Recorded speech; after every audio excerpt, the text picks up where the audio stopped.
Chapter 344. On the second day of Luo Ya's arrival in the Abuel Duchy, the night fell and the entire northern region welcomed its grandest celebration after a year. On the streets, the citizens wore new clothes and carried out a grand parade under the lead of a parade band. From the streets to the end of the alleys, the noisy crowd stretched as far as the eye could see. Colorful floats drove past amid the cheers of the crowd. The cursed fireworks on both sides of the street rose into the sky before the sun had completely faded away, pushing the festive atmosphere to its climax in this lively evening. At the same time, the well-dressed men and women entered the banquet hosted by Duke Abuel. The aurora had been regarded as Shia's blessing since ancient times. But just like how the relationships between people varied, the location to view the aurora was also particular. The ancients believed that the closer to the sky, the purer the blessing would be. This was very similar to the customs of the highland tribes in Luo Ya's previous life. In the entire Aurora city, one of the highest places to view the aurora was the blessing square of Duke Abuel's Abuel mansion. But it was a pity that this square wasn't open to the public and only the guests of the Duke's mansion could use it. As for how to become a guest, apart from the powerful nobles of various countries, there was only one way for the rest of the people: to spend money. As long as one attended Duke Abuel's banquet, it didn't matter if they knew each other or not, they would be considered the guests of the Duke. However, the entry fee was clearly marked, which was an eye-opener for Luo Ya. To put it bluntly, this was actually similar to the entrance fee of the Blessing Square. It was not a proper banquet at all. After all, everyone was here for their honeymoon, and couples had no desire to socialize. The so-called banquet was basically two people strolling and eating together, and then flirting while waiting for polar light to appear. As for why they didn't directly sell the entrance fee and insisted on holding a banquet, one of the reasons was naturally that the name of the banquet could be sold at a higher price. Another main reason was that it could avoid the Vatican. The aurora was the legendary blessing of Shia. According to the teachings of the Vatican, anything bestowed by Shia could not be interfered with by others. That was to say, no matter nobles or civilians, they were all equal under Shia's blessing. Therefore, if the blessing square was opened, it meant that anyone could enter at will and outsiders could not interfere.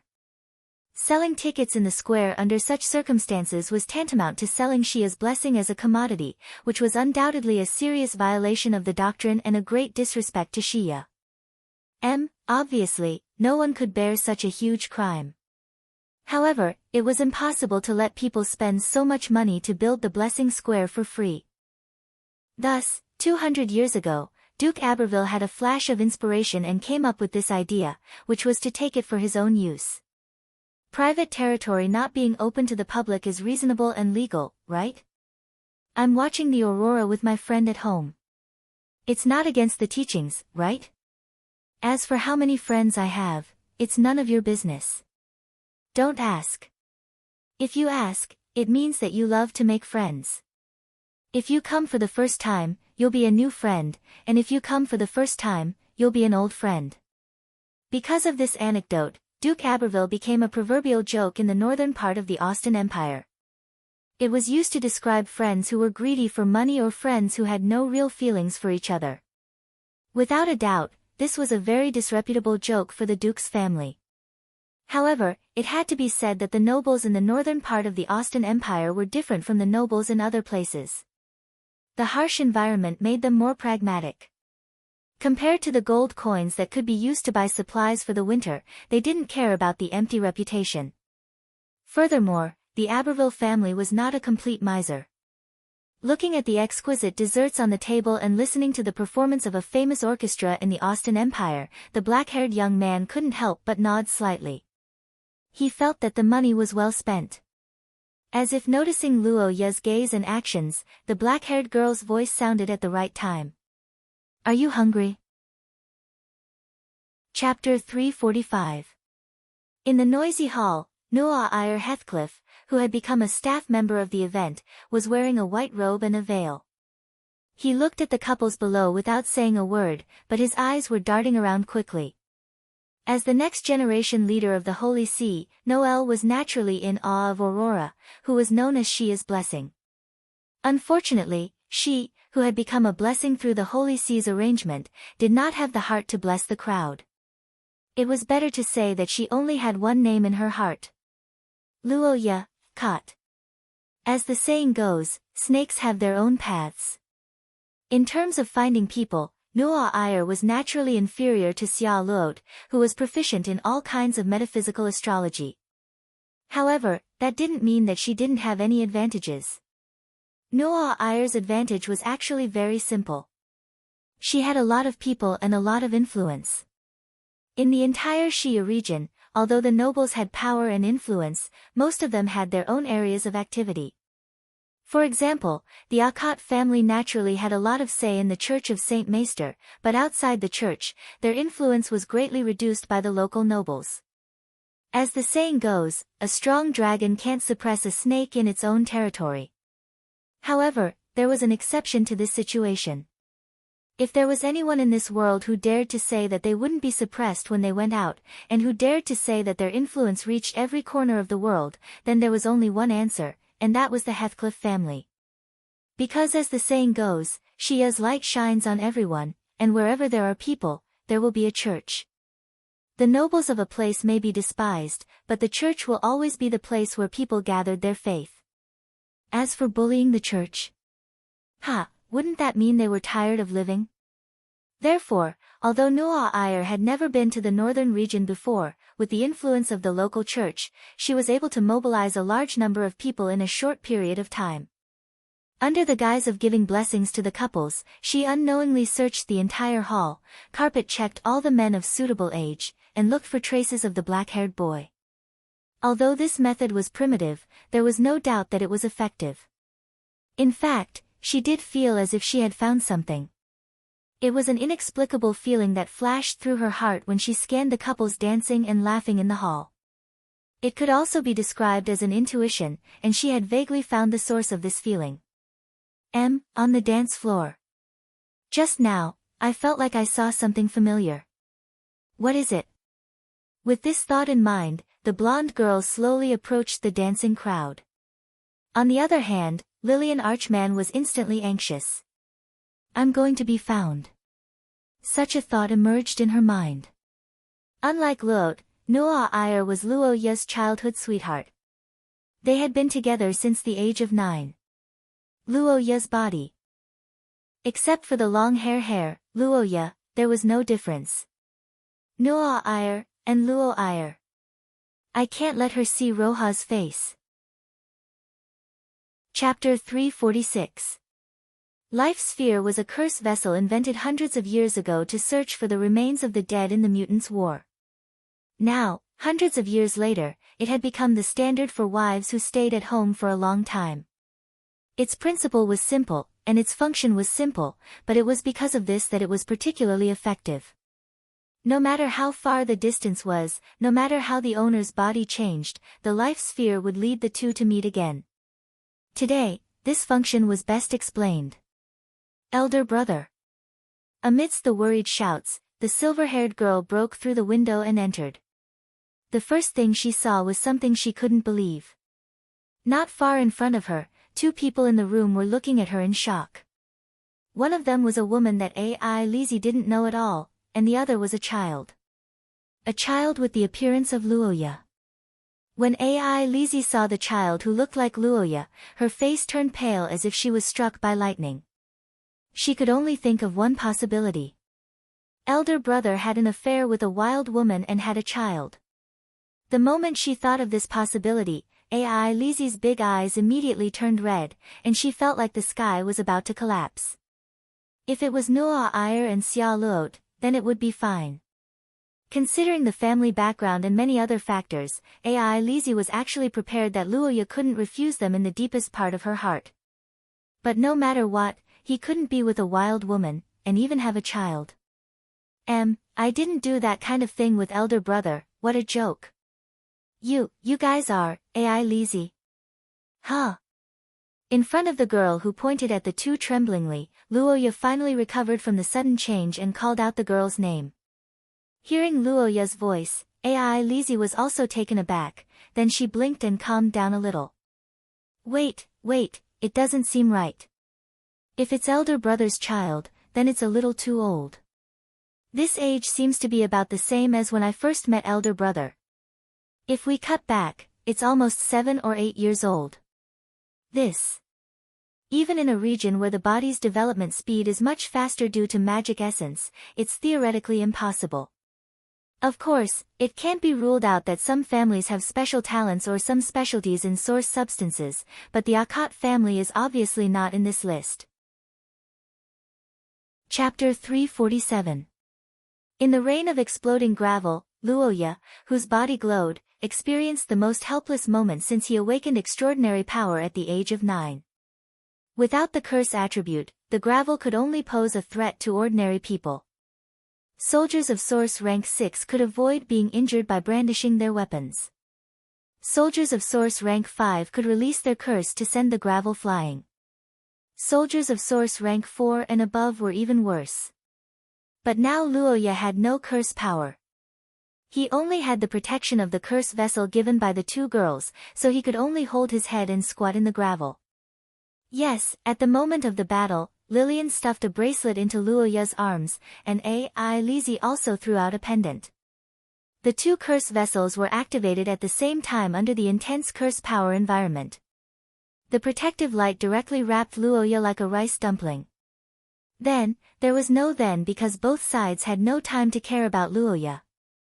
Under the moonlight, dozens of silver-white birds flew from the silver moon, hovering in the sky and falling. Each of them had a curse power fluctuation that made Lillian vigilant. Under the moonlight, A.I. Lizzie, who was almost immobilized by the huge curse power, also regained her mobility. Son of Tsangyin, this bloodline was the top bloodline of silver rank. There were almost no side effects. While it brought infinite vitality to the holder, it also brought a lot of room for free development. A.I. Lizzie was a typical example. Every bird here was a life storage that the girl had accumulated her curse power and vitality to produce a qualitative change. Therefore, although Elisa looked like she was only at source rank 4, the curse techniques she used could actually reach source rank 3. Blowing up the roof seemed to be an unplanned act of impulse, but in fact, it was the silver-haired young lady who was in the middle of the battle. After this wave of reinforcement, the flames of war were finally ignited uncontrollably. Luoya and I are destined to be together. This is the fate brought by the bloodline. Our combination will continue the bloodline that countless ancestors have preserved with great difficulty in a better form. This is our responsibility and obligation. Bloodline? Are you talking about the bloodline that made Big Brother go through so much danger and pain? You can continue that kind of thing by yourself. Improve the Akot family's bloodline and use my perfect. The next generation will definitely be happier. It seems that the contradiction can't be reconciled. Yes. The final communication came to an end in the fierce collision of thoughts between the two, followed by an explosive torrent of curse power. A.I. Lizzie unleashed her full strength in the face of an opponent of a higher level. The silver-white bird turned into source rank 3 flame curse and rushed at the black-haired girl. On the other hand, several soldiers with golden light shields appeared in front of Lillian. The Sun Shield of the Sun Flame Army was an immunity shield made by gathering the top fire attribute curse vessels. It had excellent resistance to flames. Under the protection of this shield, Lillian didn't move. The flame tornado was like a breeze in her eyes, and it also blocked most of the impact for Luoya behind her. The intense confrontation between the third level of the source grade was unfolding on the tall bell tower. Such a huge commotion naturally attracted the attention of the people in the Blessing Plaza. Faced with such a sudden outbreak of chaotic fighting, some of the couples in the festival began to disperse, but more people were watching the show. In the chaotic crowd, Go Lacey led Rose's elites and quickly approached Xia Luot, who was standing with the upper nobles of various countries. Miss. That's. Chapter 348. At the edge of the palace under the moonlight, the blonde girl looked at the boy in front of her with a forced smile. On the other side, Xia Luot lowered her head as if she thought of something. She walked slowly from behind Noah Iyer with a heavy expression. In front of the two, the black-haired boy's eyes widened and trembled slightly. After a moment, he forced a smile and asked. Noah Iyer, what are you talking about? Our relationship is. We've been lovers since we were 9 years old. Although we've never said it out loud, you know about it, right? Looking at Noah Iyer, Luoya widened her eyes and her lips trembled slightly. The blonde girl sighed and whispered. Since we were young, you've always known about it, but you've always avoided it. Because of our identities, I didn't blame you and even endured a lot of things for this relationship. But this time, it's beyond my tolerance limit. Noah Iyer said with disappointment in her eyes. The reddish-haired girl turned her head silently with a sad expression on her face. Without a doubt, whether it was Noah Iyer or Xia Luot, they were both 1 in a million geniuses. They had a high status in their respective countries and countless pursuers. They weren't weak and cowardly girls who relied on men. On the contrary, they had their own strong self-esteem. Because the relationship with Luoya wasn't easy and their love was too deep, both of them suppressed themselves to a certain extent for Luoya and even acquiesced to each other's existence. But this time, the situation was different. Remember. After pondering for a moment, the blonde girl clenched her hands and looked at the boy in front of her. Now, your body must have suffered some side effects. You don't have much resistance, but it's different from Xia Luot. This time, you took the initiative to leave us, right? The moment he heard Noah Iyer's words, the black-haired boy's body trembled. Upon seeing his reaction, Xia Luot's eyes teared up sadly. Although Xia Luot didn't meet Luoya directly and didn't know the boy's reaction, Xia Luot witnessed the boy and Lillian hugging on the balcony. No matter how she looked at it, it didn't seem like he was forced. So if he wasn't forced or deceived, what was this behavior? It was no different from the elopement written in the letter. Chapter 349. It's the aurora. The moment the pink aurora appeared in the night sky, cheers sounded from all directions in the city. In front of the empty palace, the 3 people who were hugging each other widened their eyes in shock. Pink aurora, this is a rare color in the history of Abbeville. Among the 7 colors of aurora, cyan, blue, yellow, green, purple, red, and pink, legend has it that it represents love the most. Following the appearance of this blessed aurora in the night sky, fireworks also rose in the city, embellishing the aurora and drawing a picture of the sky. Under this beautiful scenery, the 2 girls became emotional. But what they didn't know was that this beautiful aurora would create unexpected results in strange ways. It's actually pink.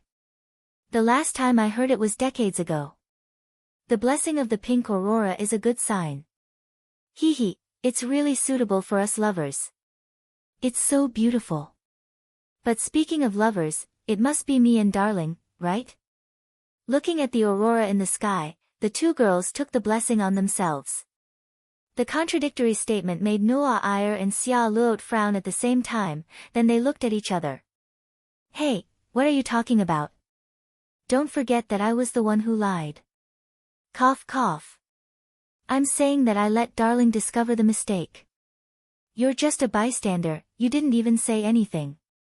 I didn't say anything. Isn't it because of the plan? I'm saying that it's because your speech was too surprising. Looking at the beautiful aurora in the sky, Noah Iyer and Xia Luot had a disagreement for the first time, and they started to quarrel. But hearing the first few words in their conversation, Luoya suddenly felt that something was wrong. Wait, lie. Plan. Why do I feel like I've been tricked? The black-haired boy widened his eyes, looking at the 2 who noticed the change in his expression. Recalling the previous scene, he suddenly felt a strong sense of inconsistency. Wait, something's wrong, no. Not just a little, it's a lot wrong. Noah Iyer said that the relationship started when we were 9 years old. Is there such a thing? Starting when we were 9 years old, I've been avoiding you, right? And I do have feelings for you, and it's very strong. But lovers? We didn't even confess to each other, right? Usually, we don't spend much time together, as for intimacy. After so many years, we only kissed because of the treatment in the history fragment, right? What kind of lover was this? Thinking about it, I did have the identity of Xia Luo's fiancé and protection, but I don't think we were lovers.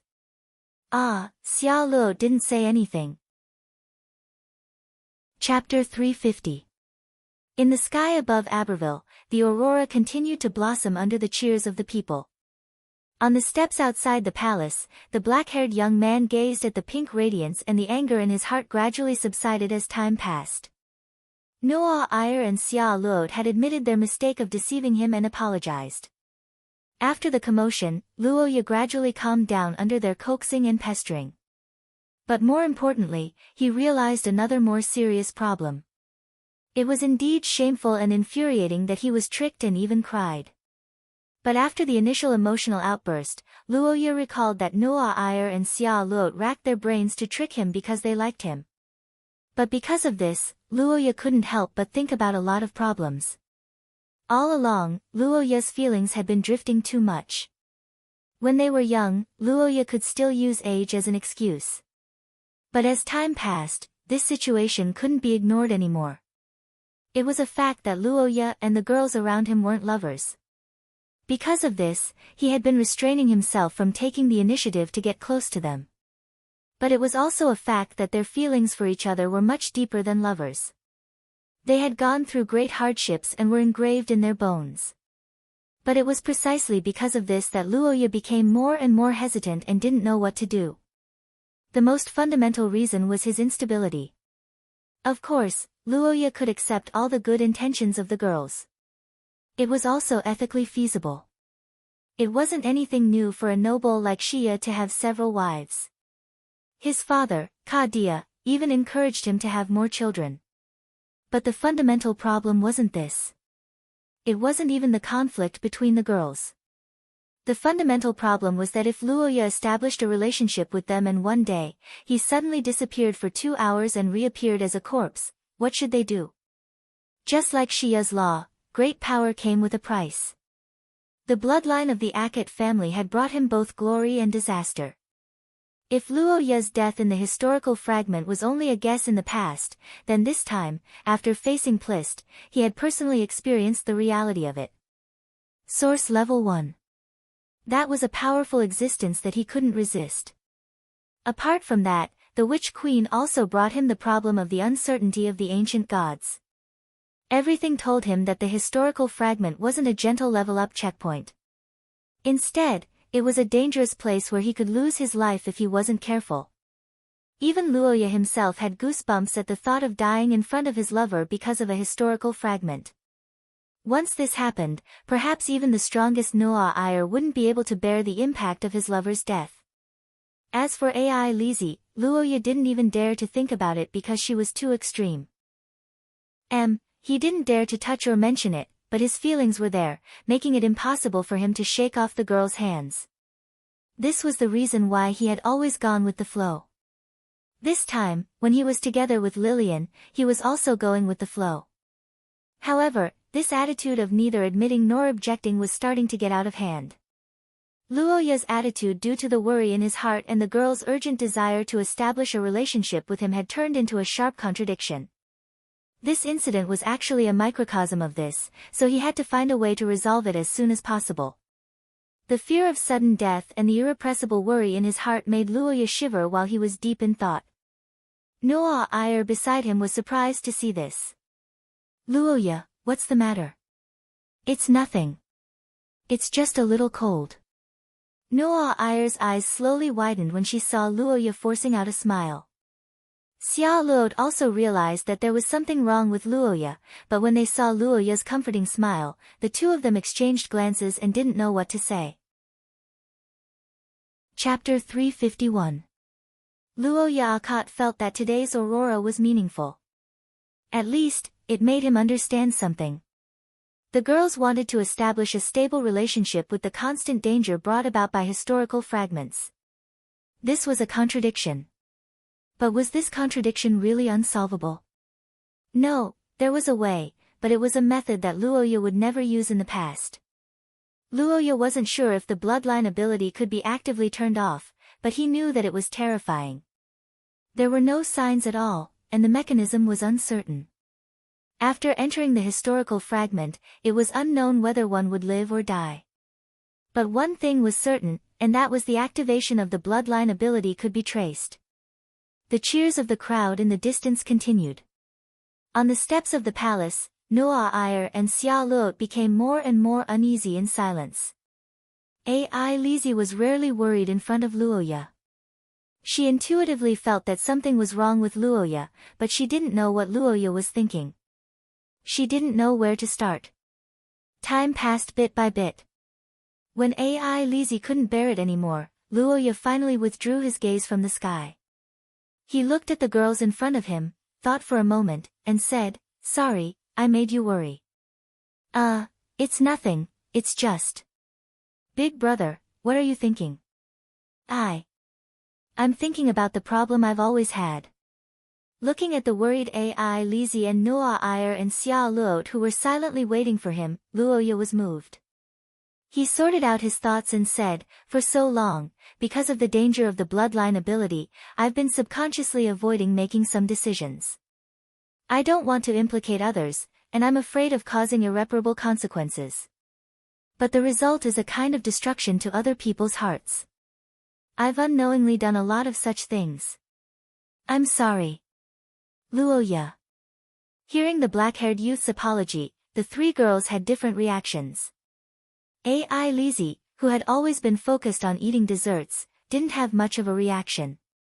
Xia Luot felt something, but because they had only known each other for a year, it wasn't that strong. Only Noah Iyer, Luoya's childhood sweetheart, who was rejected the most because of some special hobby, felt the deepest. But when she thought of the bloodline ability that Luoya mentioned, she couldn't help but frown. "Luoya, I know what you're thinking, but the bloodline ability can't be changed. Great power must come with a price. This is an iron law that can't be broken," Miss Angel said softly. Hearing this, Xia Luot's expression turned heavy. She had experienced the Golden Ship's adventure together with Luoya, so she was very clear about the historical situation. She also understood the youth's concerns. In front of Luoya, Ai Lizi frowned. She thought of the youth's bruises after activating his bloodline ability.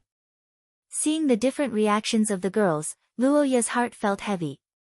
He paused for a moment and continued.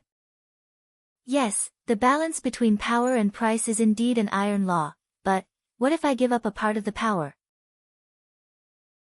Chapter 352. Under the aurora, Luoya stared blankly at the silver-haired girl in front of him. He still didn't understand the fact that he was the dessert. Beside him, the princess and young miss who were originally immersed in a relaxed and happy atmosphere also widened their eyes. Both of them fixed their gazes on Ai Lizi and were shocked. When a set of rules is established, most people's first reaction is to abide by it, but some people's first reaction is to find loopholes. Ai Lizi was a typical example in their hearts. To put it simply, this child doesn't care about martial ethics. Everyone is happy, why is it that you're the only one who's different? You said that after graduation, why do you want to sneak away before graduation? But, if you think about it carefully, it seems to make sense. The blonde girl and the reddish-brown girl thought so and immediately discovered their previous blind spot. Luoya's solution was indeed not a problem, but in order to fulfill this agreement, he needed time to break through the possibility of controlling the bloodline, just like a carriage that just started running on the road. After setting the graduation time, the carriage naturally has a direction, and when it reaches the end, there will be delicious desserts to taste. Everything is fine, but the problem is, why do I have to share the carriage with others? Look at this road, it's long and wide. Why can't a few people lie down? This carriage is not spacious, and there is only one dessert. If I kick others down, won't I be able to eat it alone at the end? Thinking of this, whether it was Xia Luot or Noah Iyer, they stared at Luoya with unprecedented fervor. The relaxed and happy atmosphere created by the youth's long speech was destroyed by Ai Lizi's words, and Luoya, who was in the middle of the situation, also felt that something was wrong. The black-haired youth blinked and looked at the three smiling girls beside him, and suddenly felt a chill down his spine. What kind of look is this? Did I say something wrong? Luoya was puzzled, and the three girls were thinking of their own plans. That's right, the outcome of this battle didn't need to be decided at the end. Wouldn't it be perfectly fine to kick someone off the stage to seal the victory? Regarding Akate's understanding of Roha, the girls present could be said to be experts, so they understood his biggest weakness, that is, he was slow when it comes to feelings. This slow doesn't mean that he can't perceive other people's feelings, but it means that he can't tell which is love, or it can be said that everyone hasn't reached that stage yet. Noa Iyer and Xia Luot were close friends with Luoya. Their families also supported each other. Ai Lizzie and the young man relied on each other for survival and were spoiled to the bone. Their relationship with Luoya was indeed far beyond that of ordinary lovers, but in fact, everyone's feelings for him were a complex mixture, not pure to the point of love. Right now, Luoya's plan was just a plan to eliminate everyone's uneasiness, but it had nothing to do with reaching the top. Everyone was at the door, and whoever kicked in would win. As for sharing after winning, wasn't that a joke? Love is war. The loser eats the dust. Chapter 353. When the black-haired young lady suddenly appeared behind Luoya, the atmosphere in front of the main hall tensed up instantly. Noa Iyer, Xia Luot, and Ai Lizzie stopped in their tracks at the same time, gazing at Lillian in disbelief. This woman is here. How is that possible? This thought flashed through their minds almost at the same time. And the reason was simple. Be it Noa Iyer or Xia Luot, they had sent all their elites to intercept Lillian. They weren't sure about Ai Lizzie, who arrived later, but it should be about the same. In that case, the three parties had sent more than 5 powerhouses above the level of origin class to intercept Lillian. But even with such a powerful encirclement, it only lasted for such a short time. The black-haired young lady's powerful strength made the other 3 girls frown deeply. They naturally didn't know that the people they sent to restrain Lillian had already been restrained by Lillian, who had a large army under her control.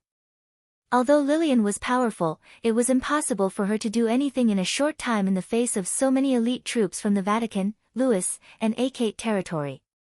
But even if they couldn't defeat her, they could still surround her. After all, no matter how many troops they had, they couldn't compare to Lillian. But it had to be said that Lillian didn't dare to act rashly after leaving behind a large number of troops to restrain the elite troops of the 3 girls. Although Lillian was furious with the sudden appearance of Luoya's adopted sister, Ai Lizzie, her strength was solid. Although she was only at level 4 of the origin class, her combat strength could reach level 3 of the origin class. As for Noa Iyer from the Vatican and Xia Luot from Louis, they definitely had their trump cards. Lillian wasn't sure how much explosive power they could unleash in a short time. Of course, the most important thing was Luoya's feelings and political factors. In front of the main hall, Lillian and the 3 girls looked at each other from a distance. But before they could speak, Luoya, who was being hugged, returned to her senses and broke the silence first. Senior sister, I have something to tell you first. After a long silence, Luoya mustered the courage to look at Lillian and said so solemnly. The black-haired young lady couldn't help but be taken aback. Lillian blinked and instinctively felt that Luoya seemed to have recovered some of his mind. Remember.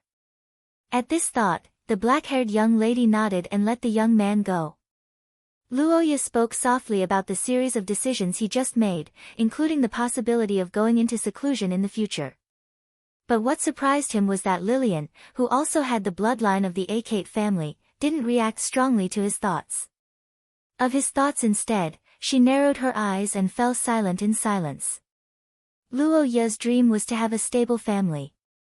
This was a beautiful wish that any normal human would have. But it was a pity that in this world, apart from small families, there were also big families and the general trend of history. The Akate family produced many heroes. Was it really because they were born to be heroes? No. From a certain perspective, it was a combination of internal education and external environment that created heroes. Luoya grew up without any guidance. He understood the thoughts of the weak the best. That was why he couldn't stand the trampling of the weak by evil and calamity. His personality of hating evil and never giving in was actually the biggest unstable factor. When a disaster happened, when humanity as a whole was facing a crisis, the young man named Luoya would definitely step forward bravely. No matter how much he prayed for peace, he was still an Akate in his bones. His kindness, justice, and benevolence were purer than most awakened in the Akate family. Of course, there was also the possibility that the human world was peaceful during the period Luoya lived in. But this possibility was very small after the appearance of the mutants at the human borders. Chapter 354. In the atmosphere that was so solemn that it sent chills down one's spine, a group of fully armed troops suddenly walked out from the shadows. They walked with their heads held high, and they stood out from the crowd. They were like the apostles of God, and their holy white robes were spotless under the moonlight. Their disdainful aura was revealed with their every move. The St. J Society. In the face of danger, they had stepped forward bravely. Luoya was stunned when he saw the sudden appearance of the group. The girls who were on the verge of exploding stopped and turned around. Under everyone's gaze, Francis puffed out his chest and nodded in satisfaction.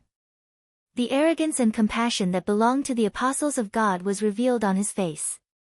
The lost lambs would always show such a look when he appeared. It wasn't strange at all. After all, Francis also felt that their appearance was so sudden and unexpected, just like the precision and elegance of their swordsmanship. Launching a surprise attack during a festival was a tactic that could catch the enemy off guard. And today's situation was even more suitable for him to take advantage of the situation. Before he rushed over, Francis had carefully observed the situation and found that the capital of Aberville was unusually chaotic today. Not far away, a large-scale armed fight was going on. Judging from the nature of the curse power, it should be a conflict between the Holy See and the heretics. After a visual inspection, he also found the Loche gem magic and suspected the Austin Empire's army. When he saw this, he knew that the best opportunity had come. Religious conflicts, national hatred, these were all conflicts that couldn't be resolved. Once a war started, it wouldn't stop until one side was completely defeated. And this was the situation that Francis liked the most. Opportunities that could only be encountered by chance always came quietly, just like luck knocking on the door. It had to be said that Luoya, as a blasphemous sinner, was indeed cunning. He actually used a certain method to conceal himself from many curses, including prophecy spells. However, this method of concealing his whereabouts also blocked his escape route, leaving him empty. There were many forces that wanted to help him, but so what? Who else could find such a target other than them who had the Saint Envoy? And the facts proved this point. 1 source rank level 3 and 3 source rank level 4. This was the defensive strength of the targets under the hammer of the god spirit, unable to withstand a single blow. Look, even he was trembling in fear.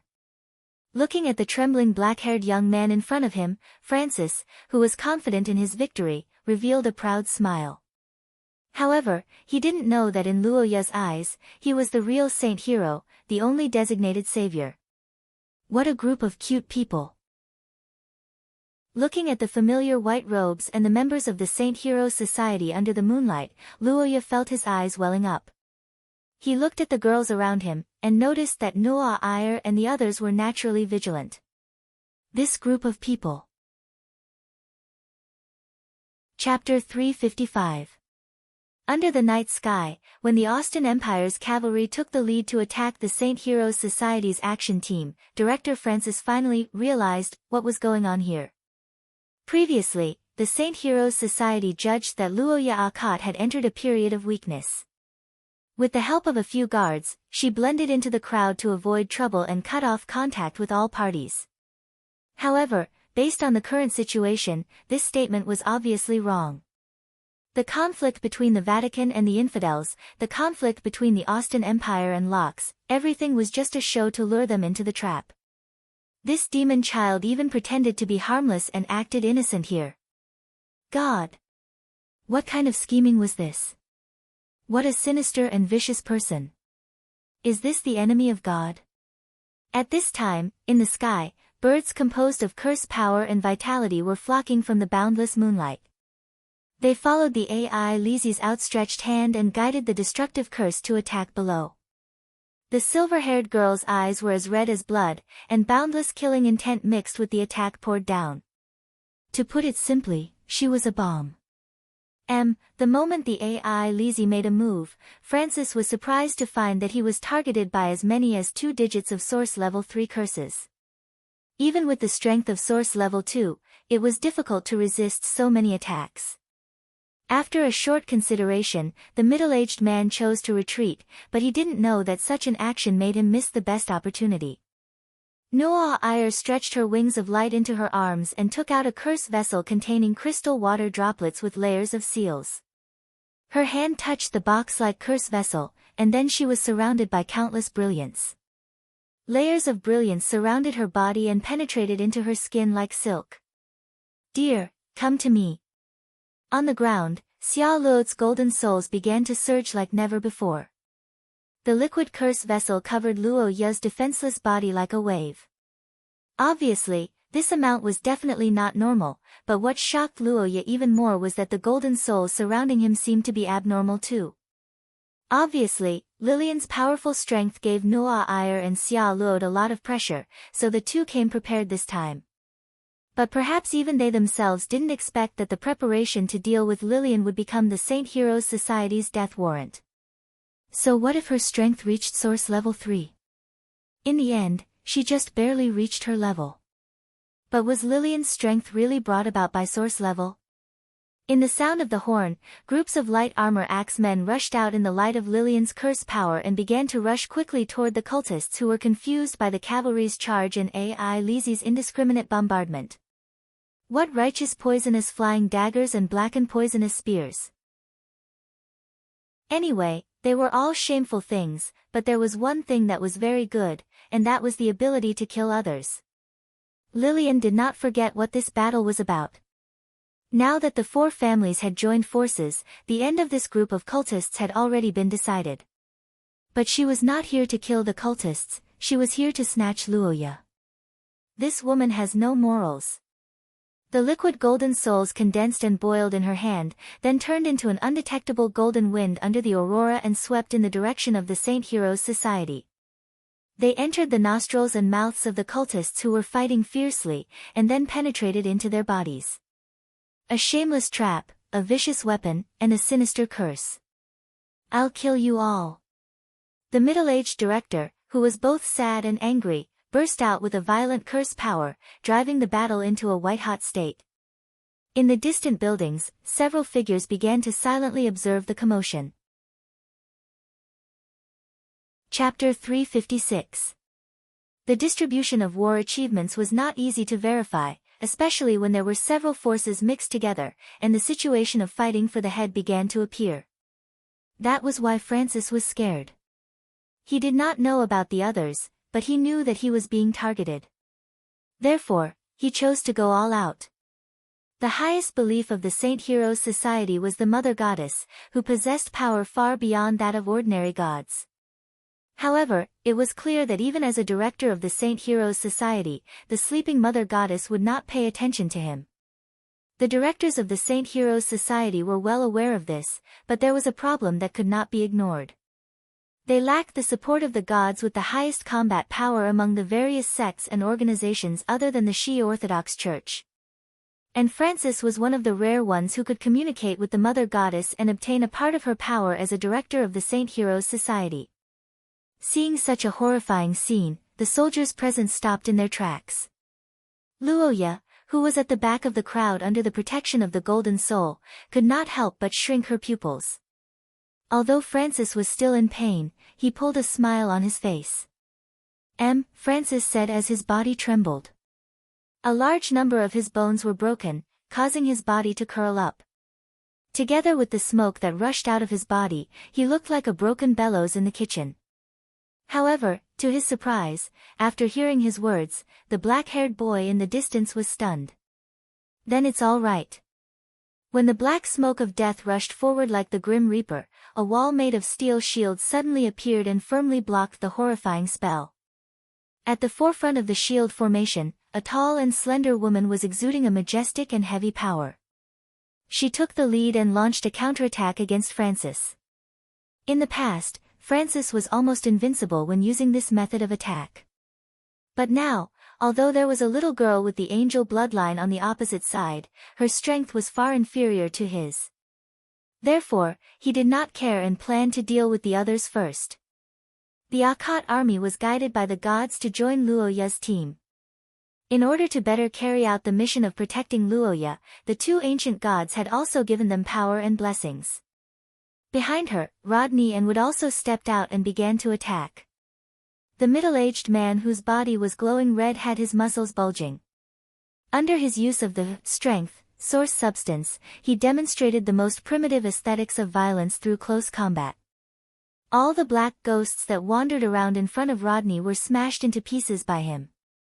The huge skeletal hand opened its palm, and every time it smashed down, the ghosts formed by the black smoke would be smashed into pieces. The ground trembled under this huge force, and the originally flat square became a construction site. Since when was the strength of Akkad army? As the allies of the Akkad family, although the Vatican and Loche were surprised, they could still accept it. After all, in their eyes, the Akkad family had always been rich in martial arts. As an ally, the stronger the better. However, this scene in front of Lillian's eyes made her deeply shocked. Due to her ability, the girl who was more focused on military matters fell into deep thought. As for Francis, he was already dumbfounded. Why do I feel like I'm going to lose after this big move? Cynthia, you did well.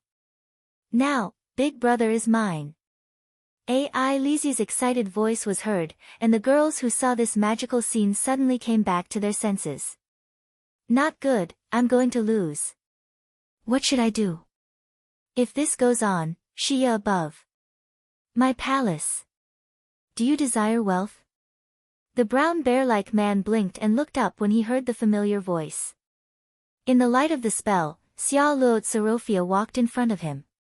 The girl stretched out her hand, pointed at the Saint Heroes assembly in the distance, and said in irresistible persuasion, 100,000 gold coins, kill. Chapter 357. Under the light of the spell, Charlotte Serofia's body seemed to be covered with a layer of golden light in the eyes of Duke Aberville, who was lying on the ground. That was the light of the spell, the light of brilliance, and also the light of wealth. There was nothing that money couldn't solve. If there was, it would mean that there wasn't enough money. As long as it was a problem that could be solved with money, it wasn't a problem. Duke Aberville gazed at the palace complex that had returned to its original state. He looked up at the goddess of wealth in a daze. Xia Luot repeated with a faint smile. The moment Duke Aberville stood up in silence, the entire sky in the northern region seemed to have risen by 3 inches. It was only at this moment that the astonished Luoya recalled the strength of this man who regarded wealth as his life and didn't dare to raise any opinions in front of the young mistresses. Before becoming the Duke of Aberville, this honest-looking man had once made a name for himself in the Austin Empire. But after returning to the country to inherit the title of Duke, decades had passed, and the man nicknamed Explosive Bear had gradually lost his temper. In other words, the prosperity of Aberville could be said to be directly related to the stingy and greedy dukes of the past. Can you convert it into resources? Deal. The moment the trade was completed, Oswald blew his whistle. After a long and penetrating whistle, the ground rumbled. In less than 10 seconds, a gigantic magical bear the size of a bus broke through layers of buildings, bringing along debris and gales. At the same time, a huge meteor hammer appeared in Duke Abwill's hand. Where did you get this thing from? Gazing at the weapon in Oswald's hand, the black-haired young man was dumbfounded.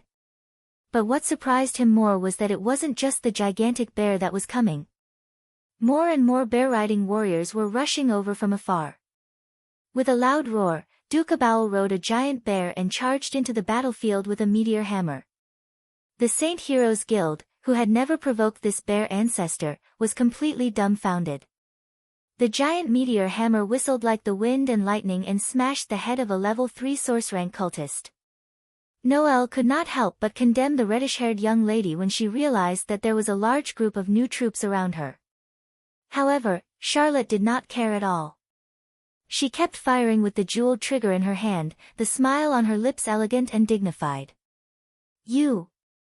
After receiving the blessings of the Gulen Dayer and Pei Tila, Cynthia, Rodney, and Wood's body's side effects were greatly reduced. The advantage of being cultists became more and more obvious. Although they were only level 3 source rank, as divine warriors, their combat strength had reached level 2 quasi-source.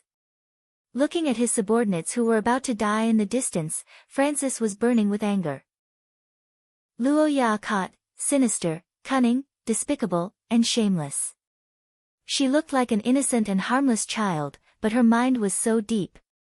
Mother Goddess is watching me. Not good.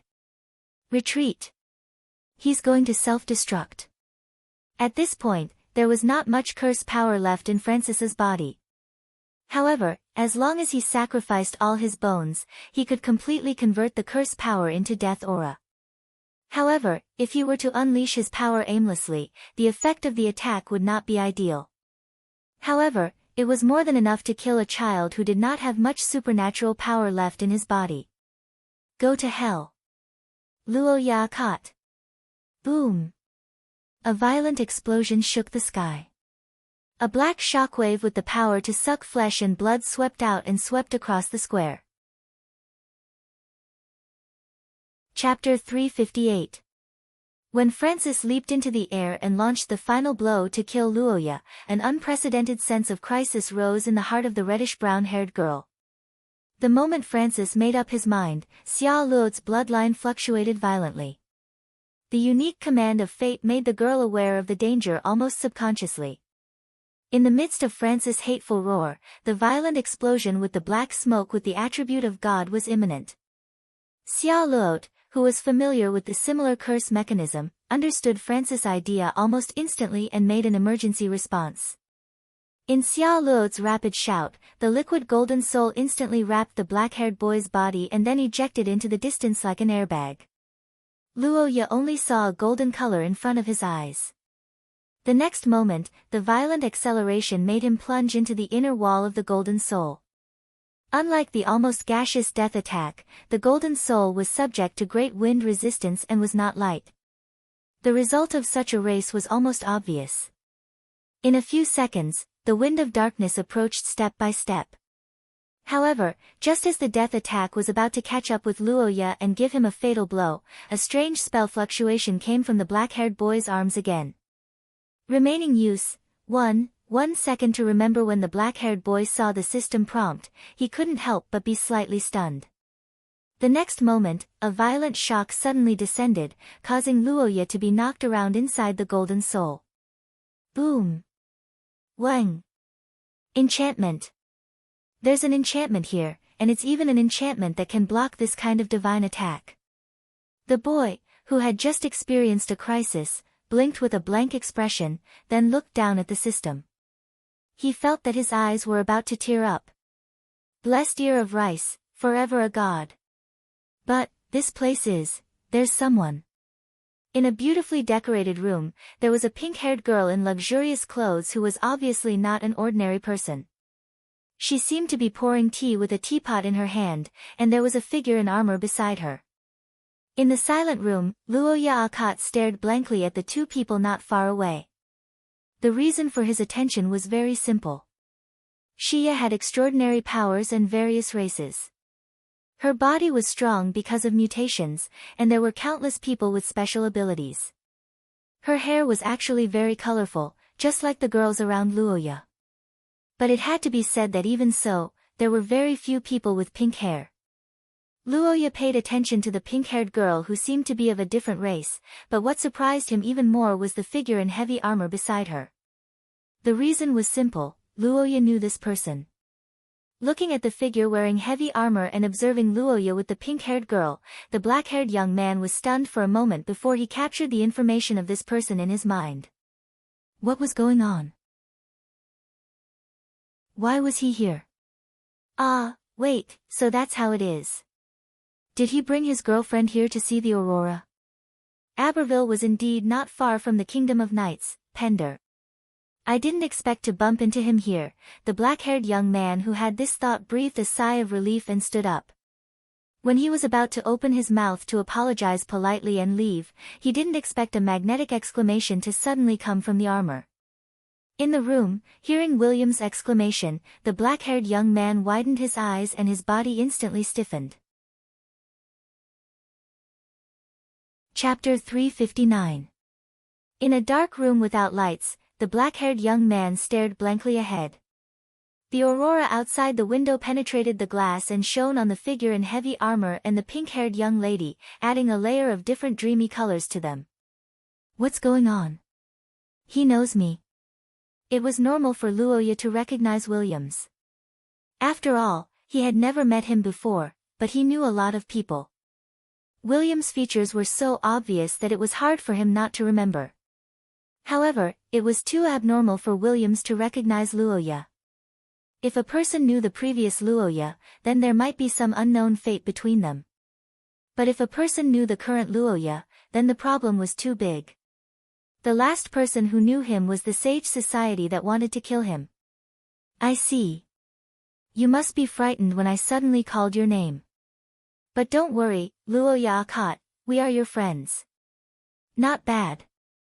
If your current state doesn't affect your memory, you should still remember our reminder in your dream. Hearing William's words, the black-haired young man couldn't help but reveal a surprised expression.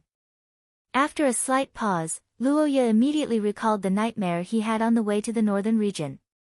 Looking at his reaction, the pink-haired young lady picked up the pen on the table and wrote something on the notebook.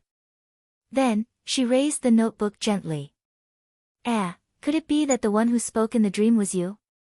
Hearing this advice that always appeared at the end of the dream, Luoya stared ahead and couldn't help but ask in surprise. The pink-haired young lady didn't answer and only nodded again. Seeing this, Luoya fell into silence for a moment, and his tense nerves relaxed slightly. It seems like the two people in front of me are really my allies, but why? Thinking of this question, Luoya raised his head and revealed a puzzled expression. As if sensing the young man's doubts, the figure in heavy armor spoke again. Treader of the ancient will? What are you referring to? Ever since Luoya learned of the existence of the Sage Society of the Twilight, this was the first time he heard this word from someone in this era. The black-haired young man could imagine what it meant. That's right, we are the descendants of the Twilight Sage Guild. Under the light of the aurora and the sparkling fireworks, the affirmative words entered the black-haired young man's ears. While he was shocked, he also sighed. Luoya had such a conjecture for a long time, but as he investigated the Philosophers' Association, he couldn't find anything. This contradiction made him suspect that he had guessed wrongly, but today, William's words proved his conjecture right. Are you the descendants of the members of the Twilight Sage Society? How could he prove this? You should know that in this era, not only friends but also enemies know this name. Chapter 360. Inside the room, the black-haired boy and the pink-haired girl were both stunned when the figure in heavy armor spoke with a serious tone. I'm sorry, what do you mean by joining? The Dawn Council. Luoya thought when he heard the name of William's organization, but he didn't answer. His golden eyes looked at Williams in front of him and he couldn't help but have a feeling in his heart. Although Luoya basically treated Williams and the others as his own people when he confirmed their identities, but even if they were relatives, it would take a few days for them to get familiar with each other. How long has it been since they met? They haven't even established a relationship of trust, and he suddenly said that he wanted to join an organization, as if he knew that his question was a little abrupt, or he realized that his introduction wasn't detailed enough. Williams was a little anxious. He thought for a moment and added. The Dawn Council is not an organization that randomly recruits members. Instead, it has a referral system and strict examinations. However, for the descendants of the Wise Ones, the process is simplified. As for you, as an awakened of the Akat family, you are qualified to join the council directly. Williams explained and said his thoughts. However, Roja, who knew the truth, couldn't help but smile bitterly. Or rather, even if the person who opened this barrier was someone he didn't know, Luoya would still barge in. But of course, he wouldn't say that out loud. In the end, how should he politely refuse, Luoya? The sound of searching for Luoya came with the wind and gradually became louder. The three people in the room paused simultaneously. The black-haired boy tilted his head and looked out of the window. He didn't expect the battle to end so quickly. Luoya, who thought of the reason, came back to his senses. He turned around and looked at the messy room and Williams, who was in front of him. He immediately thought of a solution to this somewhat awkward situation. I'm very interested in the Dawn Council you mentioned, but as the acting Lord of Akhat territory, I can't make such a decision easily. I think it's better for us to discuss this matter further. What do you think? Huh? What's going on? Is there something wrong with what I said? Sorry, we don't want to have too much contact with the outside world for the time being. Luoya couldn't help but stare blankly at the words in Teresa's notebook. Williams was silent for a long time before he spoke again. Can't trust. You mean Noah Iyer and the others? I was indeed too excited just now. It's normal for you to be confused when I suddenly invited you. Just pretend that I didn't say those words before. But don't worry, we'll meet again soon. The heavy armored man said and gently saluted. Before Roja could react, he put his hand on the shoulder of the pink-haired girl. Teresa held the book in one hand and gently waved at Roja with the other. Then she spoke for the first time since they met. Wait, you guys, the space spell was a rare spell that almost didn't exist in Shia. How could it be activated with just one sentence? Such a thought flashed through Luoya's mind. What followed was a sudden explosion of light unique to the transfer spell. The black-haired boy couldn't help but cover his eyes with his hand. After a few seconds, the light weakened. Luoya slowly lowered his hand. Under the moonlight in the room, Williams and Teresa's figures had disappeared. Chapter 361. Luoya. That's great, you're fine. Ah, Xia Luot, you're here. Is the battle over? The reddish-brown-haired girl stared into the depths of the room where Luoya was staring and blinked her eyes in confusion. Feeling Xia Luot's confusion, Luoya thought for a moment but didn't say anything. Nothing, I'm just curious why there's a barrier around this room. Maybe it's a hotel rented by some big shot. He's probably watching the aurora in the Blessing Square, haha. It had to be said that the deterioration of the competitive environment had brought about an inward-looking effect. In this era where there was only one sweet spot, the girls would resort to all means to win, and they were becoming more and more unscrupulous. 1 second. Remember, this encounter with Williams and the others was a complete accident for Luoya, but in general, the advantages outweighed the disadvantages. At least it allowed him to obtain a lot of information in advance that he didn't know before. Although a worldwide crisis that could be labeled as such hadn't appeared yet, having an organization to deal with it was naturally better than not having one. However, what made Luoya a little concerned was William's identity. The reason why the Twilight Sage Society was so strong was that it was an organization that transcended the concept of a country. Everyone's actions were for the benefit of the entire human race, and even the intelligent life groups. At times like this, everyone's cohesiveness and purpose would be very strong, and the power that erupted would be very concentrated. Luoya felt that this was an important reason why they could overcome crises one after another. Luoya didn't know the answer to this question, but he felt that this possibility existed, and it was very likely. Unless the royal family of the Kingdom of Knights, Pender, was selfless, it was inevitable that public resources would be used for private purposes. Moreover, their attitude of not wanting to come into contact with outsiders was very strange. In the game, Eye of the Recorder, there weren't any members of the protagonist's team in the encirclement of Luoya, only the male and female protagonists. This led to his main focus for so many years on Noah Iyer and the others, and basically didn't spend any effort on other people.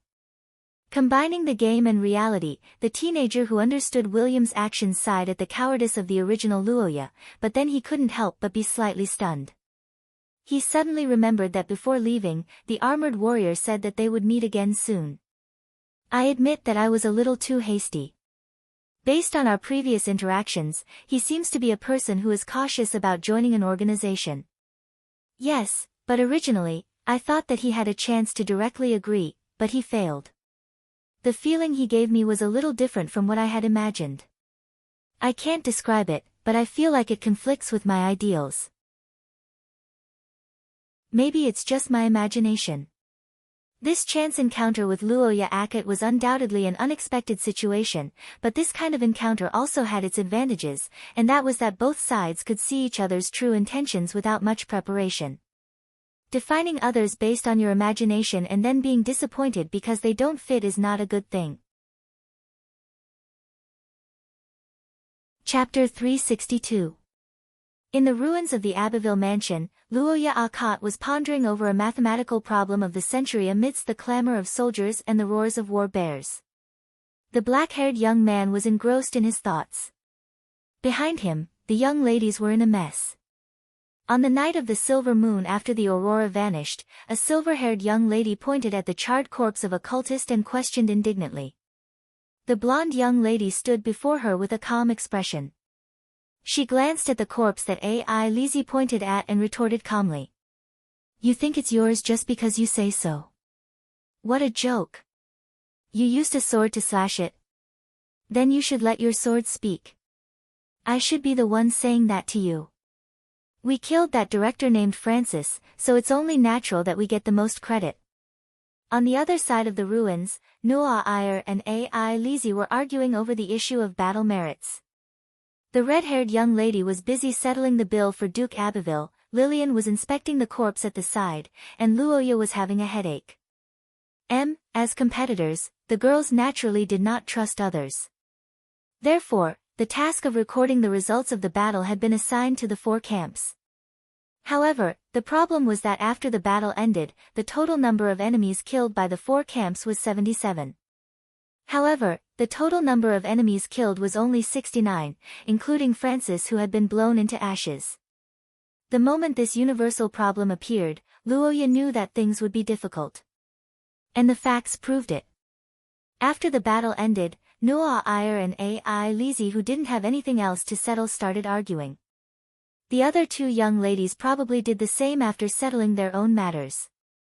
"Luoya, come here for a moment." Upon hearing Lillian's call, Luoya strode over after being taken aback for a moment.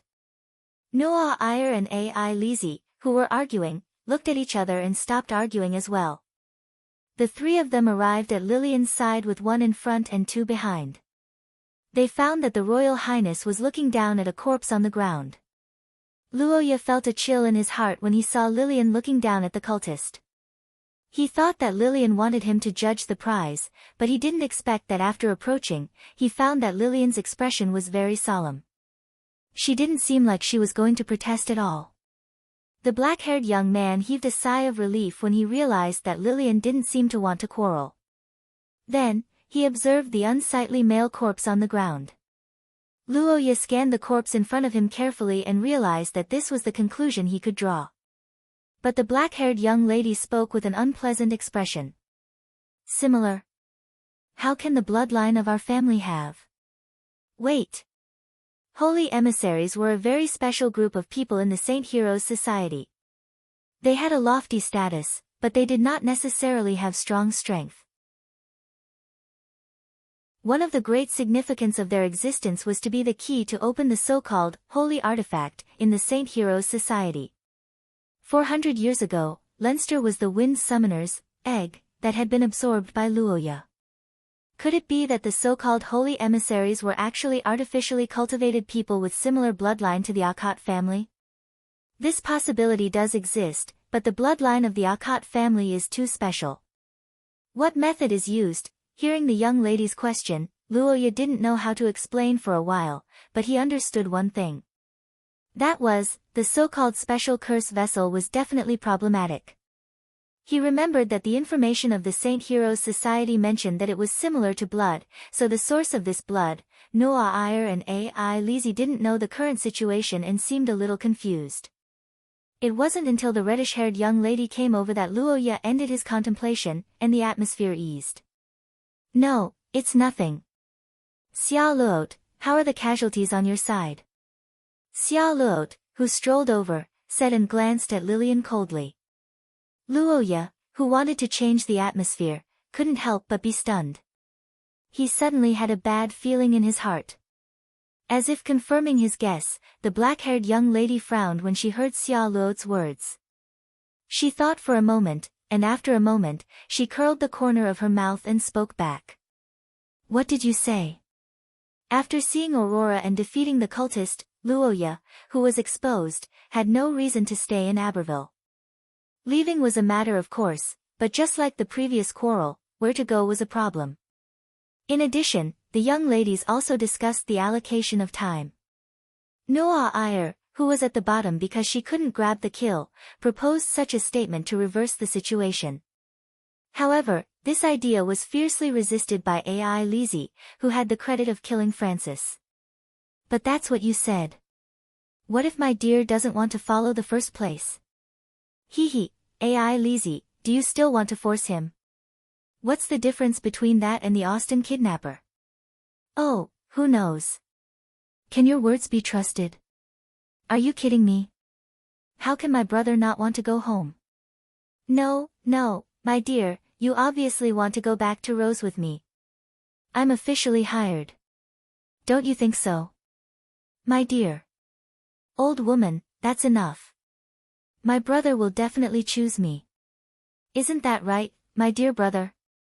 Luoya's face stiffened as he looked at the young ladies who were gradually focusing on him. His strong desire to live made him feel as if he was standing on the edge of a cliff. Just when he was at his wit's end, the familiar fluctuation of the spell appeared again. Remaining use, 0, this is. Before the young ladies could finish their exclamations, Luoya's body had returned to normal. The familiar feeling of power once again descended upon him, and his brain felt much clearer. Holding the blessed ear of wheat, that had lost its effect, the black-haired young man was very excited. Now, he could finally answer the young ladies' questions. Under the night sky, Luoya looked at the young ladies who were still in shock. Just like before, the corner of his mouth curled up and said calmly and gently, I'm going back to Leinster. I'm going back to Leinster. It's time for class. Chapter 363. Father, why do I have to wear these things? Armor, that was something a child of this age would naturally not like. Moreover, this kind of armor was accompanied by a certain degree of pain, it was natural for her to want to take it off. Very simple, according to the ancient prophecy of the Three Races Alliance, there may be a great calamity in the future. As the successor, you must obtain great power, and hide your identity as much as possible. This armor was designed for this purpose. The man's answer was solemn and serious, but to the child's ears, it was no different than usual. The thin and weak child sadly lowered her head, and said with a choked voice. You don't need to play, those noises will only weaken you, you only need to become strong. Silence once again filled the hall, as if feeling that his attitude was too harsh. After a moment, the man walked down from the throne, sighed and opened his mouth to explain. Oath. In other words, as long as I persevere until they reappear, it will be fine. The man pondered for a moment, reached out his hand and stroked the child's head, and smiled. In the dreamscape formed by the memories of the distant past, a name that had been forgotten for many years suddenly lingered in her ears, causing the sleeping girl to abruptly open her eyes and wake up with a start. Why did she suddenly think of her childhood? Was it because she took off her armor today? No, it's rare to take off my armor, I should have slept better. Is there a problem with my body? It was a healthy and beautiful body that had obviously undergone sufficient training. Slender and straight legs, a slim waist without any excess fat, a full chest, and a snow-white neck. At the top of the mirror, what was reflected was a dazzling and beautiful yet strangely dignified face. Draconic aura, this was the symbol of the royal family of knights with dragon blood hidden in her small body, the Khanate family. It was also one of the things that the girl had hidden from the public for many years. But regarding this characteristic of her family, Wilhelmina had always been quite fond of it. But unlike the usual William, who exuded a suffocating and dignified aura, after revealing her face, Wilhelmina's temperament as a young girl underwent some changes. Under the draconic aura, it was no longer oppressive and terrifying, but inviolable and noble. Wilhelmina checked her body that was almost perfect because of the dragon's blood. She found nothing. Frustrated, she walked back to her bed and lay down. She had to face the last possibility in her mind. Wilhelmina's heartbeat quickened as she recalled the young man she met under the northern aurora a while ago. She had to admit that the handsome Luoya would have a certain impact on any woman. Even Wilhelmina, who had always treated herself as a man, found it hard to escape. She even hastily sent out an invitation because of that. This time, I can't mess it up again. In the preparation room, a black-haired youth in formal attire was sitting on a chair, trembling as he looked at the letter that the Noa Iyer and Xia Luod had received. Around him, the two youths who were deputy heads of the consulting department were trembling. After reading back and forth twice, Luoya Akat slowly stopped trembling. He raised his head and asked the two candidates in front of him softly with a smile. Hearing his words, the two suspects completely stopped pretending and began to drag each other down. Hearing Luoya's accusation, the dog-headed strategist Geralt slapped his thigh. His expression turned extremely sorrowful in a few seconds. He shook his head and sighed. Squeezing out the tears in his eyes, he said to Luoya. The gray-haired youth said so, sorrowfully and innocently, like a wronged ghost who was dragged into a car. But seeing him like this, Paul Ackman was dumbfounded. Is this a noble? How despicable and shameless. Paul Ackman, who had his hands dirted by Geralt, was stunned for a long time before he finally regained his senses. He turned around and put the blame on Geralt's head. He also revealed the theory of the gray-haired youth to the public. Following Paul's counterattack, the scapegoat competition between the two sides officially began. You wrote it yourself. You were the one who threw the mailbox. When did I say that they absconded to avoid punishment? Why are you slandering people out of thin air? That's elopement. How can it be called avoiding punishment? Luoya, who had been listening for a long time, couldn't help but interrupt the two clowns in front of him. He looked at the two people who were silent after hearing his words, thought for a moment, and sighed helplessly. It was human nature to seek advantages and avoid disadvantages. When there was a problem, the two didn't pretend to be indifferent. Instead, they actively acted to help Luoya. There was no doubt that there was a decisive difference, especially when the problem was the elopement of the Austin Empire's princess and Luoya. This was a big deal, and it was definitely not good to get involved. Fortunately, Luoya and the others came back early. If they came back later, Paul would be ready to carry out the so-called Plan B. By then, the matter of him and Lillian eloping and having a child would be widely spread, and it would become an established fact. It would probably be as noisy as the Jiangnan leather factory. The black-haired youth thought for a moment, looked at the two youths, and said softly, Hey! Clean up. Hearing Luoya's punishment after sighing, Paul and Jellic were taken aback. They obviously didn't expect the punishment to be so light. The black-haired youth raised his eyebrows and said with a weird expression, No, I think cleaning up is good. Listening to the two clowns, Luoya shook his head helplessly. He stood up and walked to the door under the gaze of the two. Luoya said and opened the door.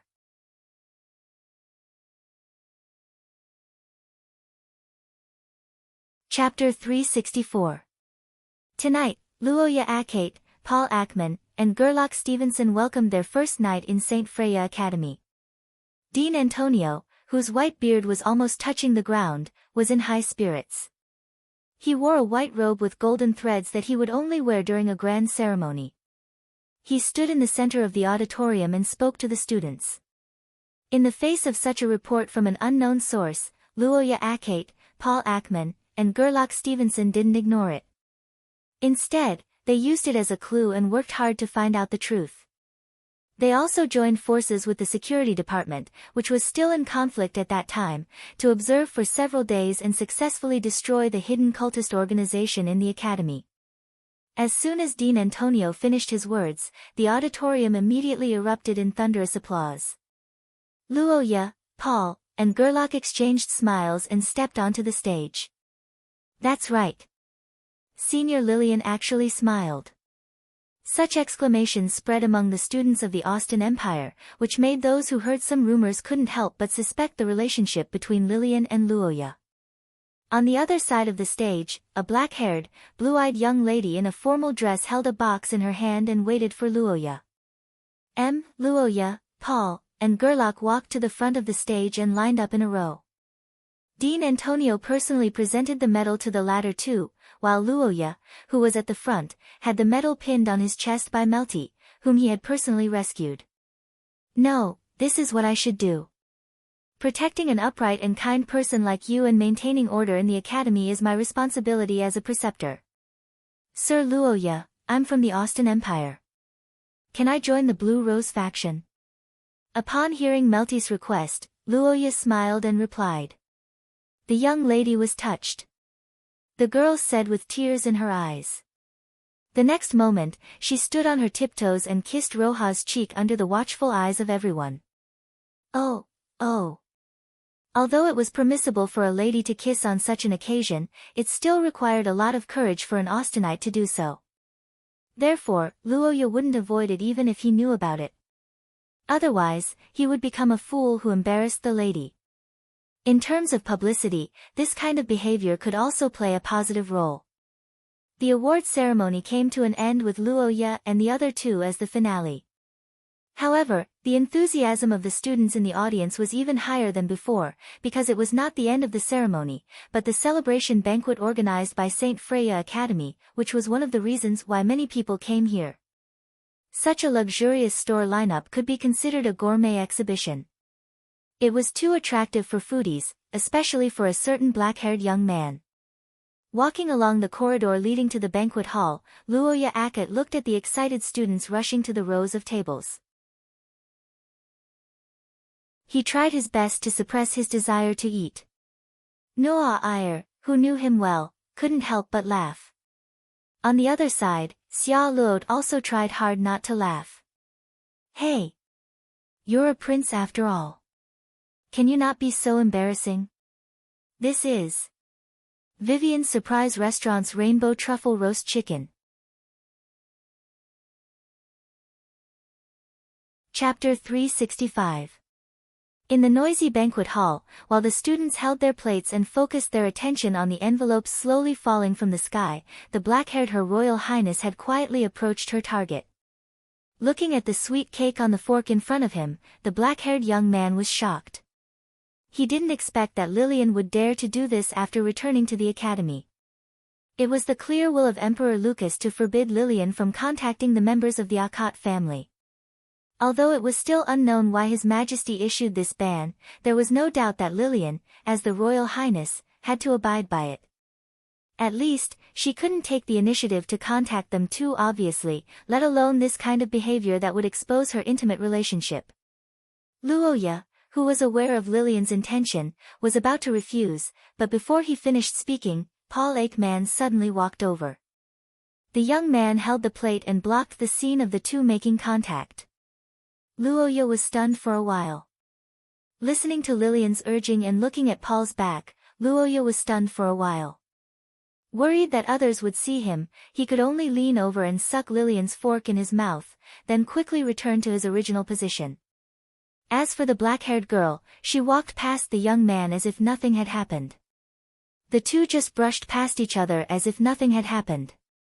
Seeing that no one noticed Lillian's behavior, the black-haired young man breathed a sigh of relief, but when he turned his head to look at the girl leaving, he couldn't help blushing. Sure enough. Sister Royal should still be with Brother Luoya. Paul, I hope you can help me maintain the basic contact with Luoya in the academy. The ace agent of the Luoya x Lillian fan club, Paul Aikman, encouraged himself in his heart, thinking about how to create good results in the future. On the other hand, Nua Iyer and Xia Luot were gnashing their teeth. Damn it! That woman actually found such a helper by Luoya's side. How despicable! Although Luoya had a good temper, it wasn't that he couldn't get angry. In fact, he was usually very dignified. The last time the three girls fought in rows, they stopped because they were afraid that he would be angry. It was only when he was younger that the girls dared to do whatever they wanted. Why is it suddenly so cold? Favorability plus 80, plus 50, plus 20, plus 40, plus 110.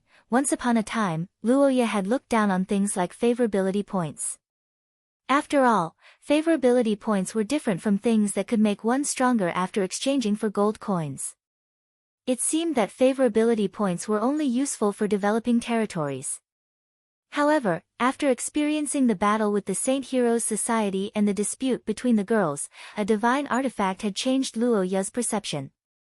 In this awards ceremony, the actions of Luoya and the other two were made known to the public. After knowing what they had done to punish evil and promote good, the students in the audience naturally felt admiration, approval, and other emotions. And after seeing Luoya receive the award, they yearned for it and yearned for it. Director, thank you.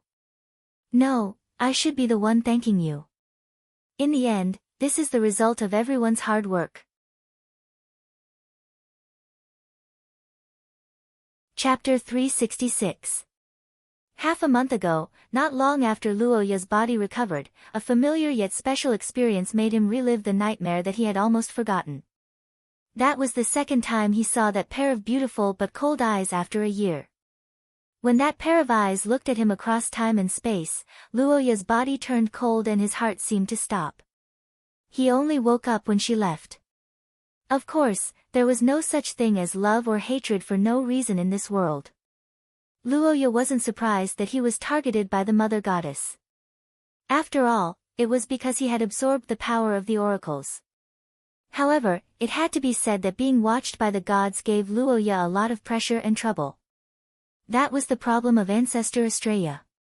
One of the clues was the guardian, Antonio, who survived the war, and the other was the artificial elf, Margaret. As Luoya had only returned for a short period of time, he hadn't contacted the two parties yet. However, Luoya was sure that they didn't have any good ideas. After so many years, there was still no news of the scholar. The only possibility was that things were out of his expectations. This was also the reason why Luoya used the Goddess of Fate's advice. Under the influence of these two forces, Luoya set this goal for himself. As he silently chanted his wish, the blessing in the system was successfully activated. Activation successful. Blessing effective. Ding, It's that easy to obtain. But, what kind of advice was it? Goddess of Fate's advice, time limit, 10 seconds. Looking at the first effect of the Goddess of Fate's advice, Luoya Akut was stunned. Is your but an auspicious sign? It's the blessing of the Goddess of Fate. You can't just spout nonsense. Thinking of this, Luoya took a step forward. He took a deep breath, lowered his waist, and extended his leg. In the next moment, he shot a powerful shot at Paul Ackman's buttocks. Paul, whose chrysanthemum was suddenly attacked, was dumbfounded. He only had time to let out a short scream before he was kicked away by a powerful force. The scream of being strangled was not noticed by the music and the noise of the crowd. However, the scene of Luoya kicking Paul fell into the eyes of the two girls. The black-haired boy didn't know that his actions had unknowingly eliminated the anger in the hearts of the two girls in the distance, thus resolving a small crisis. At this time, Luoya was observing Paul's parabola, trying to figure out how the Goddess of Fate's advice would affect the goal he set. Such doubts arose in the young man's mind. Under his gaze, Paul dashed toward the crowd ahead. At this time, at the end of the crowd, the old man with a white beard, Antonio, was chatting with the scholars of the school with a serious expression. They were discussing the problem of the Challenger Cup that was held once every few years in Leinster. Every Challenger Cup tournament could be said to be an unprecedented grand event. The impact on the students in the academy was immeasurable. If using the student sports in Luo Ya's previous life as an analogy, it was somewhat similar to a certain island country's baseball quotient.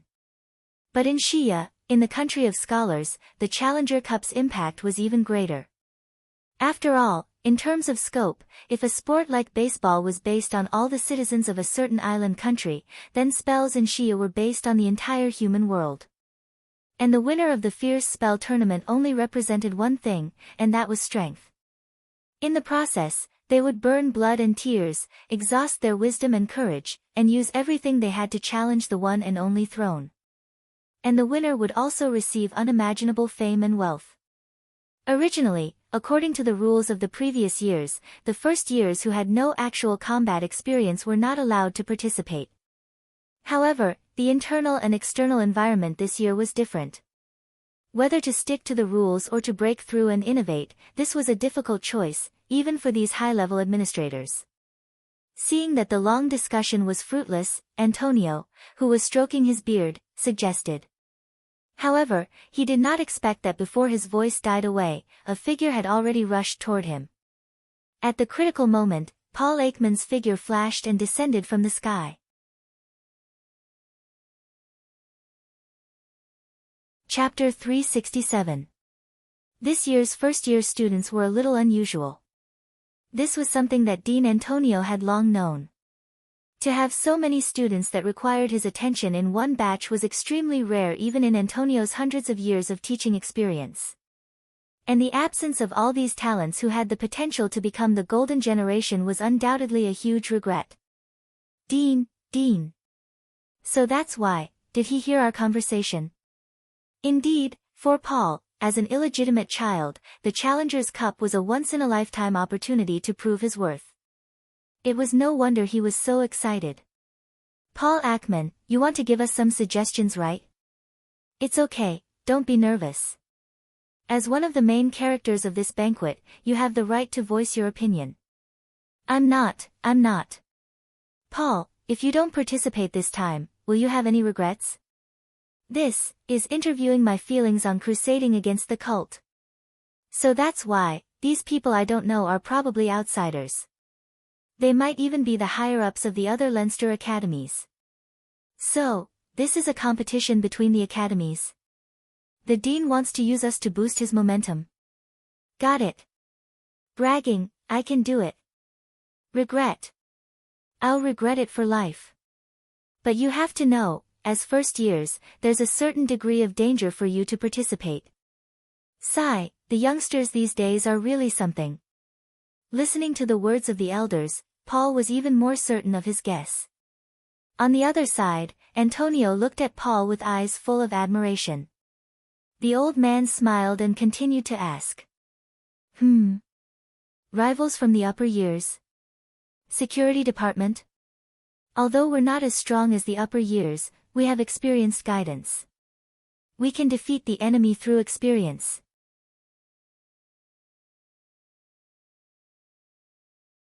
Chapter 368. The Challenger's Cup wasn't important in the original game, Recorder's Eye. So, under the Goddess of Fate's advice, using Paul's but to change the reality that was different from the game, how could it help save Estrella and avoid the crisis? On the other hand, if the first years were allowed to participate, as one of the ring-bearers, Luoya would definitely participate in the Challenger's Cup.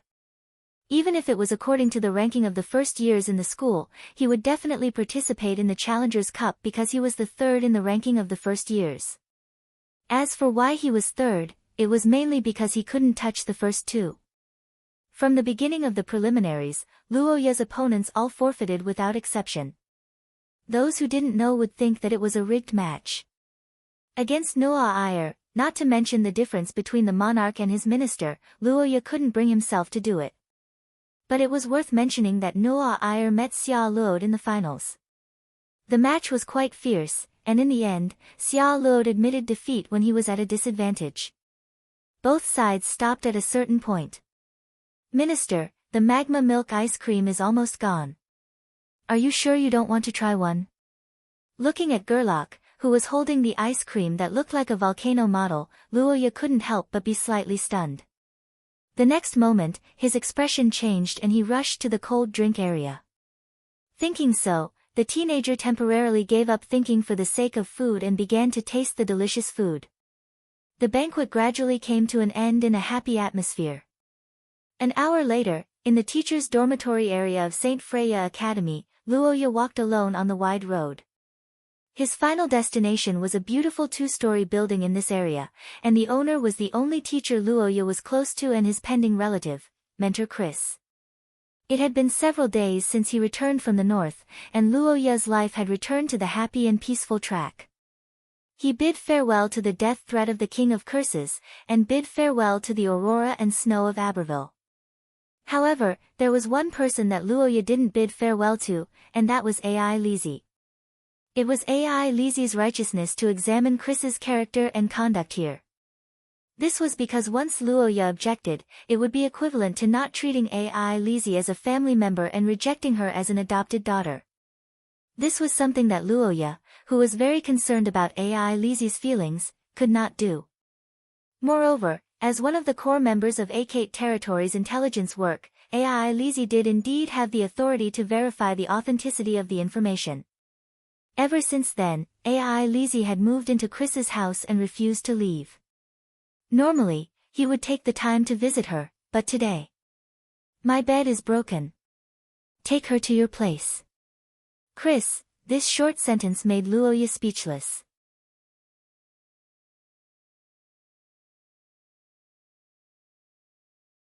Chapter 369. There's a carriage in the middle of the night. Late at night, St. Freya Academy was no longer as noisy as it was during the day. The whole neighborhood was quiet, and the loud carriage was too conspicuous. Of course, it attracted the boys' attention. But what Luoya didn't know was that while he was looking at the carriage, the person in the carriage was also looking at him. In that brief moment, the armored figure in the carriage noticed Luoya. She stood up abruptly, but before she could stop the carriage, the scene she saw made her dispel the idea. Was it a little inappropriate? That girl was his adopted sister.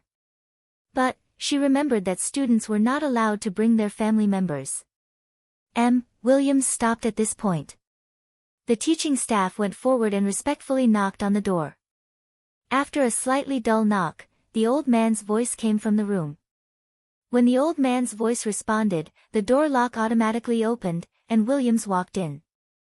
Antonio's closed eyes slowly opened, and looked at the girl in front of him who was wrapped in an inexplicable majesty. Honorable Sir Antonio, my father is doing well, thank you for your concern. As Antonio spoke, he couldn't help but sigh softly as he recalled the past. Hundreds of years had passed. He had once witnessed the calamity of life, and he was about to witness a new cycle of reincarnation. The smoke and dust of history had passed, but most of his old friends were no longer around. Williams fell into silence as he sensed the deeper meaning behind Antonio's words. The accompanying staff members quietly left the room after the two started their conversation. After the door closed, the young lady finally spoke again. Duty? It seems that he is very strict with your education. So, Williams, this time you suddenly came to St. Freya Academy, is there anything I can help you with? Transfer school. The Kingdom of Knights has its own academy, you are. I remember, there is a report on Luoya Akat from my side, right? Looking at Williams, the white-haired old man was unmoved, but he couldn't help but sigh in his heart. Luoya Akat, this was the bloodline awakener of the ancient family after hundreds of years. As the founder of the Twilight Sage Society, his appearance had attracted the attention of the remaining forces of the Sage Society and the hidden families since a few years ago. But because he had been living in seclusion, there were only speculations and rumors at that time. Originally, Antonio should have used his identity as a middleman to introduce Luoya into the circle of the Kingdom of Knights, and let him enter the eyes of the hidden families, let the shadow eagle of the ancient Austin Empire soar again, and let the King of the Darkness regain his glory. But as of now his understanding of Luoya, Antonio's thoughts gradually changed. And another more important reason was that Luoya Akat showed Antonio a brand new possibility. With this young man as the center, the people gathered around him had unknowingly formed a mysterious force. This force was so huge that it had even reached the point where it could influence the world to a certain extent, and it was still growing rapidly. And what shocked Antonio the most was their response to the crisis. In this process, the hatred of the country was put aside, and the conflicts between religions were also put aside. For the same goal, they worked together at that moment. This scene was simply a miracle for Antonio, who was used to seeing the internal division of humans. Since the Great Migration, the various forces of the human world had never gathered around one person like this. If this force were to fully mature, looking at Williams, who was waiting for his answer, Antonio pondered for a moment and slowly opened his mouth. Yes, but I have a condition.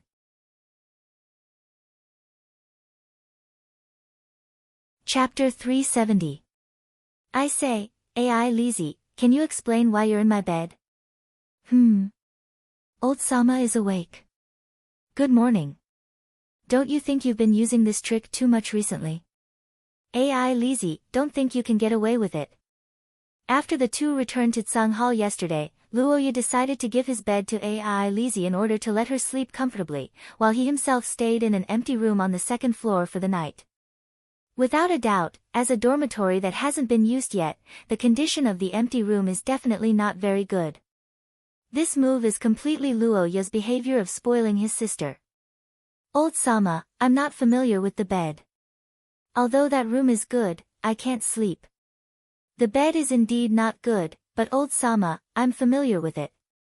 Looking at Ai Lizzie, who said so with a smile, Luoya pointed at the girl for a long time without saying anything. He could only give up and sigh helplessly in his heart. The black-haired boy sat on the bed and looked into the distance. He felt that this was completely different from the plan he made a few years ago to let Ai Lizzie become more and more independent as she grew older. As for Ai Lizzie herself, he didn't have the slightest intention of alienating her as she grew older. The deviation from the past expectations and reality made the boy a little skeptical of life, but this didn't stop the girl from hugging his arm and rubbing against it. After helplessly stopping Ai Lizzie's further offensive, the two washed up and went to the small dining room to have breakfast. It's just that it's worth mentioning that because of Lillian, Ai Lizzie was extremely hostile to Paul, who was also an Archimon, making Paul restless and helpless. He ate with trepidation. Later, Luoya specifically chatted with Ai Lizzie and told her about Paul's situation, only then did she ease up. Of course, not looking for trouble is not looking for trouble, but when eating, she still has to sit far away. Don't even think about looking good, but this is probably the limit of what the girl can do. Ah, Minister, Miss Ai Lizzie, good morning. Looking at the young man with dark circles under his eyes like a national treasure in his previous life, Luoya raised his eyebrows and looked puzzled. And opposite Garak, Paul also had the demeanor of an immortal and stood out from the crowd. He smiled and said good morning to Luoya. Noticing the state of the two, Roha naturally asked for the reason. Behind him, Elisa also stuck out her small head with a puzzled expression. So, under the two's questioning, they heard the reason for the two's ascension, which was to revise for the exam. The mathematics curriculum in St. Freya's Academy was extremely difficult. It had already surpassed the average level of Leinster University. Facts had proven that no matter which world one was in, mathematics was a nightmare for some people. For Paul, who had not received much education since he was young, it was simply a disaster. Then the intensive tutoring began. As a result, after a night of tutoring, Paul was fine, but Jellic was going crazy. The reason was very simple. Isn't that great? So, what about now?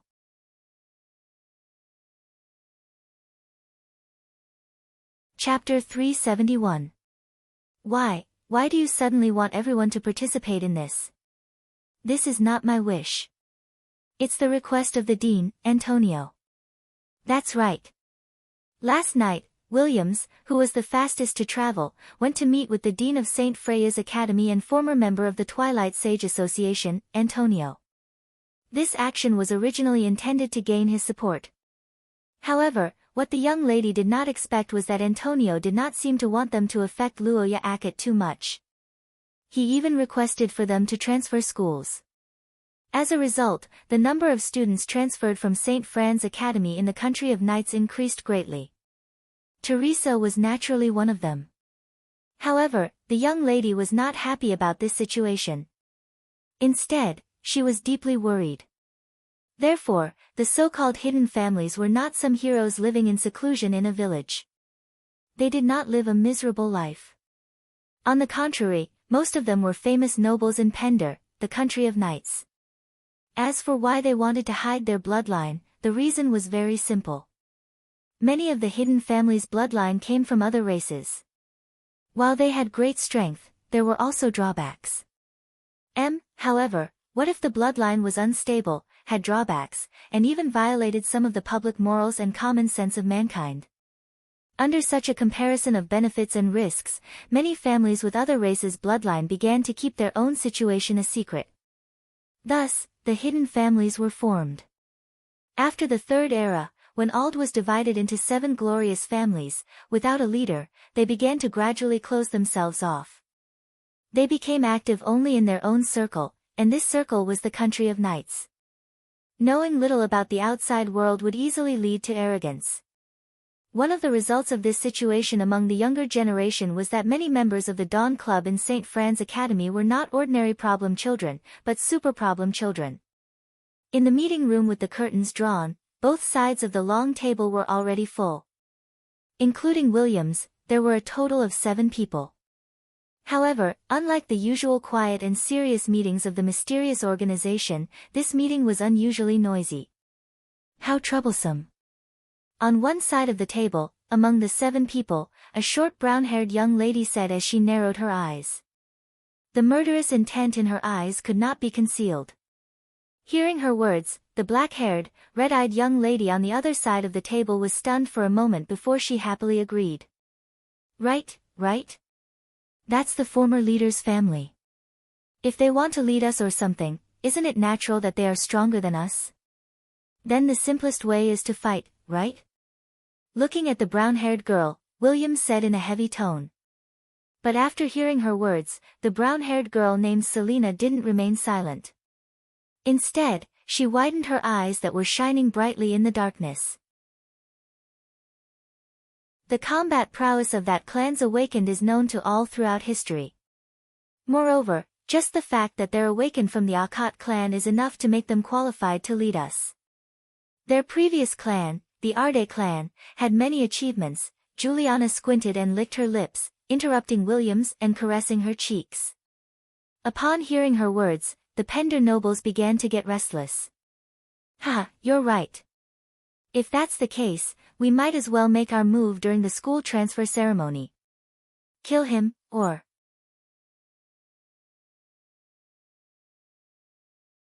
Chapter 372. At the breakfast table, the news published in the newspapers shocked everyone except Ai Lizzie. After all, as a student of St. Freya Academy, Luoya and the others still knew some of the most basic things. The Country of Knights was the representative of the physical side of supernatural powers. It was the place where martial arts schools gathered. It had its own St. Fran Academy and had very little interaction with St. Freya Academy. There were not many students who entered the academy from there. As for transfer students, it was unheard of. However, under such circumstances, there was more than one transfer student in the Country of Knights. Luoya naturally thought of Williams and the others. But from the sudden appearance of the Goddess of Fate's words, this matter seemed to be related to Gurak. It was the plot of a noble from the Country of Knights named Brittany who transferred to St. Freya Academy to capture her fiancé, Gurak. After this plot, Brittany would join the main character team. But originally, this plot should have happened much later. After all, Gurak lived a very low-key life here. Under the circumstances where he concealed his identity, no one would be able to find him for a while. But now... It's nothing. Eat more. Looking at the doubtful military advisor Gurok, Luoya, who could roughly guess what would happen in the future, showed a caring expression on his face. He personally handed a piece of bread to Gurok. The youth who received the bread was confused. Somehow, he felt that the atmosphere of this breakfast had become strange. 1 second. Remember, good morning, Senior Lillian. Hearing Luoya's greeting, Lillian, who was still sitting in the front row, gave a faint reply. Her expression did not change, as if it was just a polite greeting. However, what outsiders did not notice was that after the greeting, the corner of the black-haired girl's mouth couldn't help but curl up. Her mood seemed to be better all of a sudden. By the way, have you guys seen today's school newspaper? My friend in the school newspaper said that this news was given by the dean. I heard that there will be something more important to announce in the afternoon assembly. The arrival of a transfer student, even if he came from the country of knights, shouldn't be important enough for the dean to send a message to the newspaper. Antonio's action gave Roja a feeling that he was reminding him so that he could be prepared. The black-haired youth made up his mind. As Chris entered the classroom and started the class, the chatter between the students quickly ended. After a month, Luoya once again experienced the hardships of the Hell class. But this time, Luoya wasn't worried about the progress because Chris would give him more classes. Of course, as Christian's extra class was a formal procedure, it caused Lillian's teaching time to be greatly reduced. Lillian was naturally unhappy about it, but due to their identities, the black-haired girl couldn't voice out her grievances. It's really about the banquet, right? You are all favored by the goddess of fate. It was basically impossible for those who transferred from St. Fran Academy to St. Freya Academy to be nobles. After all, who would purposely transfer if they were comfortable in school? A soft sigh dissipated in the noise of the students. After lunch and a short rest, the first-year students began to gather in the auditorium. Luoya and the others entered this solemn building again after a night, but this time, they were the audience. Last time, Paul made Antonio and the others change their minds. What kind of reaction would his words cause this time?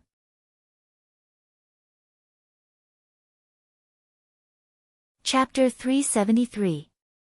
When the 7-person team headed by Williams stepped onto the stage, the excited students who had yet to calm down gave a warm round of applause. All the students present, regardless of their gender, couldn't help but have curiosity in their eyes. Under such circumstances, the first-year students who were already excited couldn't help but feel excited. On the other hand, the transfer students who stepped onto the stage were indeed different. The girl with pink hair and pink eyes was gentle and cute. She had a smile on her face but didn't speak, Teresa. The tall and muscular man who didn't wear any armor, Gelt. The girl with black hair and rare red eyes, Juliana, who was wearing a lace aristocratic costume. When the 7 boys and girls with their own unique features appeared in front of the crowd, the students below the stage immediately began to whisper to each other's ears. Don't you think the blindfolded person is a little handsome? The girls clapped their hands and looked forward curiously. The boys were even more excited. They looked at the girls with unique clothes and couldn't help but comment. No, obviously the one with black hair is better. She has a very elegant temperament. The overly realistic thoughts blurted out, satisfying the curiosity of the students. However, in the audience, beside Luoya, the gray-haired boy's reaction was completely different from the other students. Looking at the golden-haired girl on the stage, Jellic's face turned pale and he trembled like a sieve. He never thought that the transfer from the country of knights was not a student who couldn't stay there anymore, but a big noble of Pender. Among the 7 people present, except for Williams of the royal family, everyone was the heir of a great aristocratic family, especially Teresa and Brittany. Both of them were the daughters of the Duke's family. But this wasn't the main point. The main point was that Gerlach absolutely couldn't meet one of them. The gray-haired boy looked at the girl who was engaged to him on the stage. He covered his mouth with both hands and began to chant crazily in his heart. He tried his best to stop his body from trembling instinctively. At the same time, his mind sorted out a set of reasons why he didn't need to escape now. Looking around the crowd, Gerlach, who felt the sense of community security, breathed a sigh of relief. However, the young man didn't know that the nearby crowd might have provided him with a protective color, but these were far less dazzling than the bright lights around him. On the stage, Williams, who was dressed in heavy armor, looked at the crowd. Almost instantly, she made eye contact with the young man in the audience seats. Following the guidance of her aura, the other 6 people also found the target of their trip. Teresa waved her hand downwards and revealed a sweet smile in Luo Ya's direction. However, when she saw the gray-haired youth beside Luo Ya, she was slightly taken aback. For some inexplicable reason, she felt that he was somewhat familiar. The moment she remembered Garek's identity, the girl's pink eyes suddenly widened, but it was too late. Beside Teresa, the heroic blonde girl's body was already surrounded by a thick curse power, and she rushed out like a rocket with a roar. On the other hand, Jellic himself was dumbfounded when he saw the situation. Shortly after, he was scared out of his wits. He instinctively wanted to escape, but it was too late. Boom! It was a pair of golden, mysterious, and majestic eyes. The pupils were like candlelight that flickered with a radiance that could see through one's heart. They were indifferent as though they didn't contain any emotions, but they weren't as sinister as reptiles. Under the gaze of these eyes, the young lady's anger and resentment dissipated rapidly as though sealed in ice. The heavy pressure brought Brittany back to her senses. Realizing that she had lost her composure due to the influence of her bloodline, Brittany fell to the side while Jellic looked at his minister with gratitude. It was only at this moment that the students finally reacted. Amidst the screams, they scattered in all directions and distanced themselves from Luo Ya's group. What's going on? Revenge? It's Brittany who couldn't hold it in first. You can't blame me now, right? Hey! Wait up! However, before the excited Selena and the joyful Juliana could challenge the young man who stood motionless, a holy, dazzling radiance and spatial ripples descended at the same time. As transfer students, you actually dared to attack the ring-bearers. How unbelievable! Can I interpret this as you challenging the authority of the ring-bearers? However, seeing them appear, Selena and the others didn't shrink back. At the same time, Williams and Teresa arrived one after the other. The armored man wanted to explain, but when he saw the 2 girls beside Roja, he fell into an inexplicable silence. The 2 sides looked at each other in silence.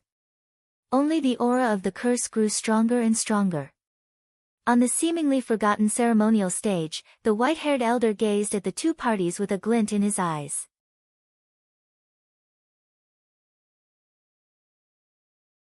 Chapter 374.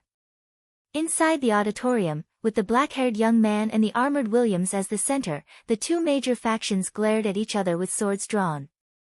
Outside the auditorium, Antonio remained silent as if he had turned invisible. The students who were watching the commotion were getting noisier and noisier. If it weren't for the goddess of fate's suggestion, Luo Ya would have had to accompany Ai Lizzie for lunch today. As a result, he would have entered the auditorium alone. Correspondingly, Gerlach, who wasn't the target of the country of knights, wouldn't have been exposed. The auditorium would have ended peacefully with applause. Gerlach didn't need to run anymore, and Luo Ya didn't need to chase after him because he had been exposed. Due to Brittany's actions, some people in the country of knights seemed to have changed their attitude toward Luo Ya.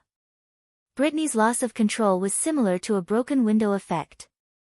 As she wasn't stopped in time, she became an example. The young girls named Selena and Juliana began to break free from William's restraints and reveal their true natures. Noah Iyer and Xia Luot were also alarmed by Luo Ya's involvement. The members of both sides swarmed into the auditorium, which led to the current confrontation. If Brittany had attacked Luo Ya, the young man could have laughed it off after defending himself. However, the one who was attacked was Gerlach. Naturally, Luo Ya couldn't forgive Brittany on behalf of others, nor could he hand Brittany over to take the blame. Your Highness Williams, Miss Teresa, long time no see. Please allow me to express my gratitude for your help in the north. Long time no see, Luo Ya. What, an acquaintance.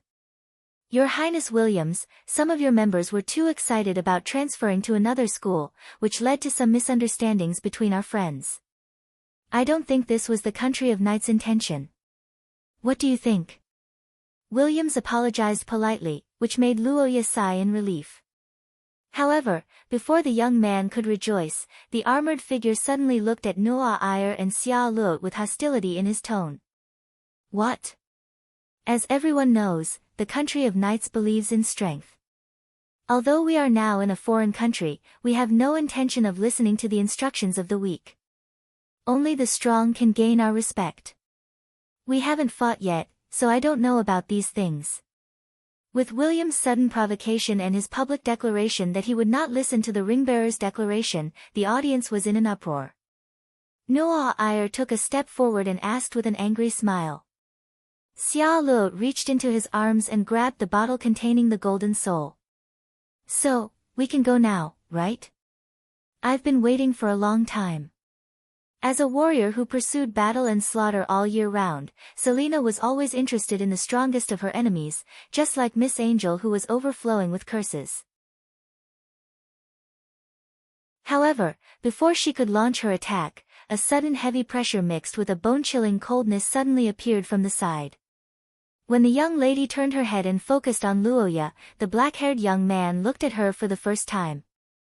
When his golden eyes landed on the brown-haired young lady, several shadows suddenly appeared in the young lady's eyes. What followed was an intense fear that aroused Selena's instincts.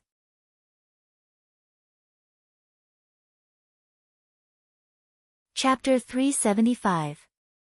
When night fell, Luoya, Paul, and Jarek sat around the table in the Broken Sword Tavern in the commercial street of the college, sipping wine and reading the newspaper on the table. The newspaper staff who didn't know the details attributed it to the cultural difference caused by the custom of respecting only the strong in the country of Knights. They highly praised Luoya's performance in suppressing the other party and defending the authority of the ringbearers. However, the focus of the report was still on the matter of Antonio encouraging the first-year students to boldly participate in the Challenger Cup competition. After discovering that there were suddenly so many people from the country of Knights, Luoya immediately understood that the plot in the original work had greatly changed in reality. At least, it was certain that it was no longer the main event. Judging from the current situation, this hostility was especially obvious on Noah Iyer and the others. In the past, when Luoya and Xia Luot first met, Miss Luoya was also angry because Luoya was with other women. However, that was because the two were engaged. Luoya could understand this point. Jarek, the #1 dog-head military advisor of Rose Tsangwei's faction, was the young master of the Pander Stevenson Marquis family in the country of Knights. As one of the high nobles, he naturally knew a lot about the situation in the country of Knights. However, due to excessive shock, when he left the auditorium, his legs were like noodles. If it weren't for Paul, he probably wouldn't have been able to walk out. One of the reasons for this was that, as the saying goes, alcohol strengthens one's courage. No matter how terrifying the situation was, 2 glasses of alcohol would basically make one feel heroic. Another reason was that the lively atmosphere and crowd in the tavern during the dinner peak would give one a sense of security. Remember in a second. What? That woman is your fiancée? In the Broken Sword Tavern, Paul, who didn't know the cause and effect of the matter, couldn't help but exclaim after hearing Jellic's story. The content of his words immediately attracted the attention of several guests nearby. Seeing this, Luoya hurriedly reminded them. The 3 picked up their glasses and drank. After a long silence, Jellic continued to talk about the situation of the people from the country of Knights. In terms of appearance, even though Brittany wasn't as beautiful as Noah Iyer and the others, she was still considered a standard beauty. Besides, due to her years of training, she had a great figure and powerful strength. She also had the bloodline of the ancient Valkyrie. But just like Xia's old rule, there were pros and cons. The bloodline of the Valkyrie didn't only have advantages, but it also had huge flaws. Brani's family had been dominated by females for generations. Their bloodline abilities were far stronger than that of males, but the family head was always a male. The biggest reason for this was that females with the Valkyrie bloodline were emotionally unstable. Brani's condition was considered mild in the family, but even so, Gerlach still couldn't take it. As a girl's gift, it does seem a little bloody. But the country of knights has such a custom, so it shouldn't be a big deal, right? No, that's not the main point. The main point is, when she returned, she was covered in blood and told me that if I had a change of heart, I would end up like these magical creatures. After hearing the gray-haired young man's words, Paul's hand froze in midair. His eyes revealed fear. Luoya took a sip of wine and sighed helplessly. That's right. Back then, the young Brani asked her mother for advice on how to make Jellic like her. If she were in an ordinary family, this wouldn't be a problem. After all, the older, the wiser. But the problem was that this happened in the Lund family. Brani's mother was also a Valkyrie and was much sicker than Brani. With their current relationship, it was obvious that they couldn't resolve this misunderstanding on their own. If no one interfered, perhaps Brani's engagement would be broken off and she would turn completely evil. When that happened, Jellic's life would be in danger. Luoya, who wanted information about the others, started asking questions. Jellic listened and told them one by one. However, compared to the Lund family, who knew everything about Brani, Jellic's information was lacking. There's actually such a thing. How mysterious. But it was better not to know about the secrets of the royal family.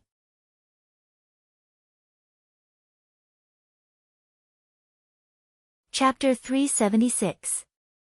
Are Williams and Teresa a couple?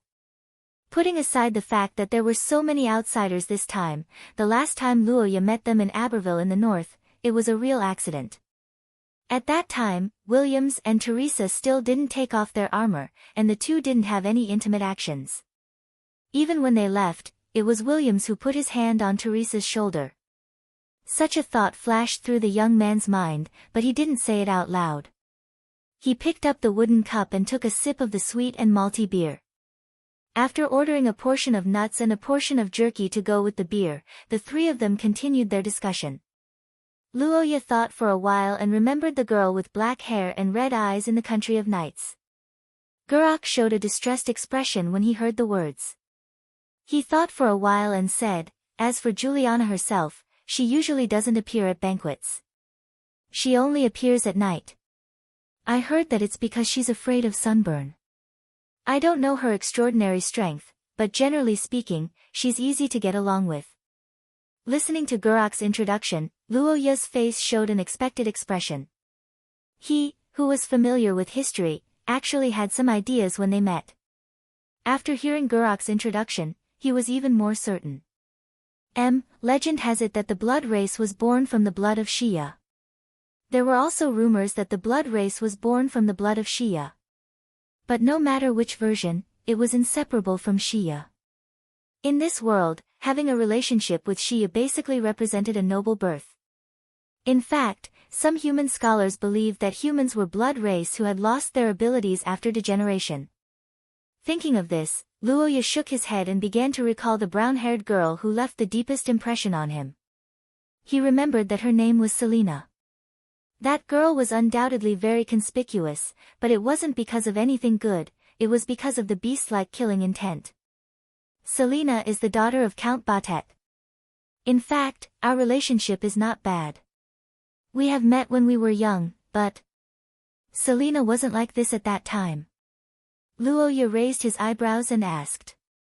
Gerlach thought for a while and said, the Batet family has always been famous for their berserkers. The outside world speculates that the price of their bloodline may be the desire to kill. It's fine during wartime, but it will become troublesome during peacetime. Selena seems to be very talented in that family, so the result is that her ability is even more difficult to control. After listening to Gerlach's words, the black-haired young man fell into silence for a while. He didn't expect that the troublesome girl would have such a story. Paul on the side also showed a surprised expression. But when the two were about to let Gerlach continue to dig deeper into the country of knights, the young man helplessly said that there was not much information left. Gurok scratched his head and said so. Luoya also expressed his understanding. After all, in this era where information wasn't developed, the nobles in the easternmost and westernmost parts of the same country might not know each other. It was already good enough that Gurok knew so much. Luoya didn't forget his original goal. Although it was important to communicate with Williams and the others, Ancestor Estrella was his top priority. What was the relationship between the two that led to the Goddess of Fate's advice being related to the country of knights? Dean Antonio. This was the person that Luoya had decided to greet. In fact, when they first returned to the academy, Luoya wanted to visit Dean Antonio with Luoya to contribute to Ancestor Estrella's matter. But after careful consideration, in order to hide their blood relationship, Luoya didn't bring Lillian along.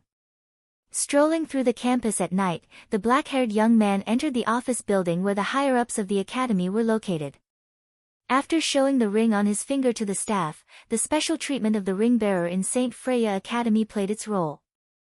Luoya's request for a meeting was immediately sent upstairs and he received a quick reply. After the meeting was approved, the staff's attitude became more attentive. Luoya responded with a smile. Both of them went all the way to the door of the dean's office. After knocking on the door and receiving permission, Luoya entered this place that could be called the core of St. Freya Academy for the first time. In the classically decorated office, the white-haired old man sitting behind the long table said so with a smile when he saw Luoya. He had already expected his arrival. Under such circumstances, it was reasonable and also the most efficient way to seek help from Dean Antonio. Helping Luoya and getting closer to Luoya was also something that Antonio had to do for a long time. Was it Williams's problem or the country of knights? Dean Antonio, I want to ask you something. The gloves that Ancestor Estrella gave you, do you still have them? ? As soon as Luoya's voice trailed off, Antonio was stunned.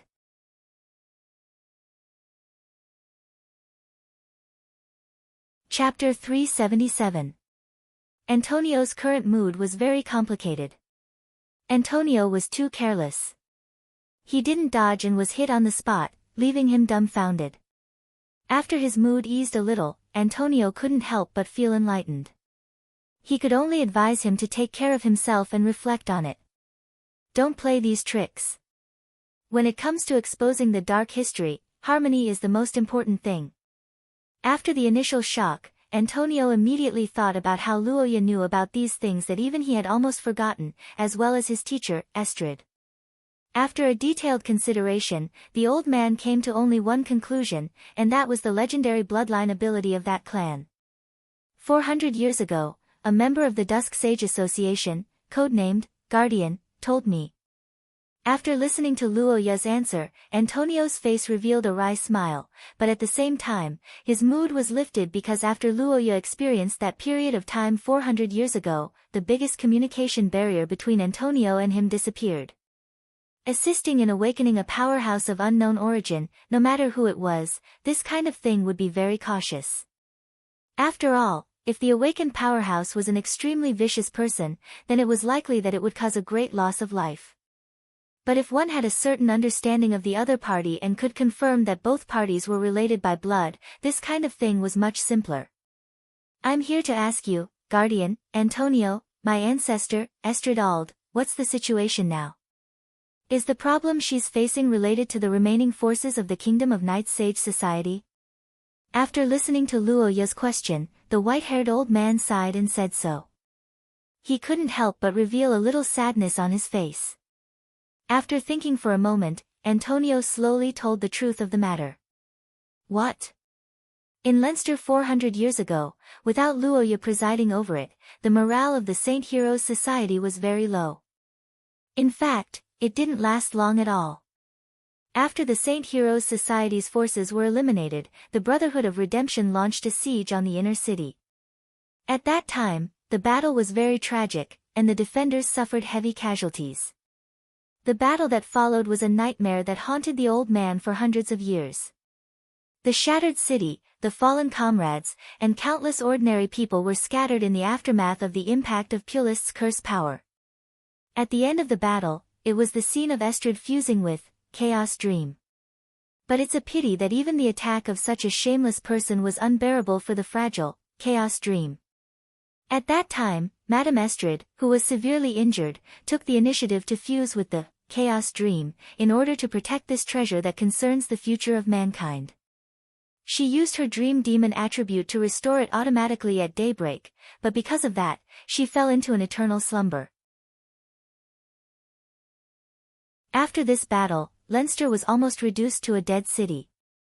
St. Freya Academy automatically restored itself after daybreak due to Estrid's dream enchantment, but there were less than 100 survivors in the academy.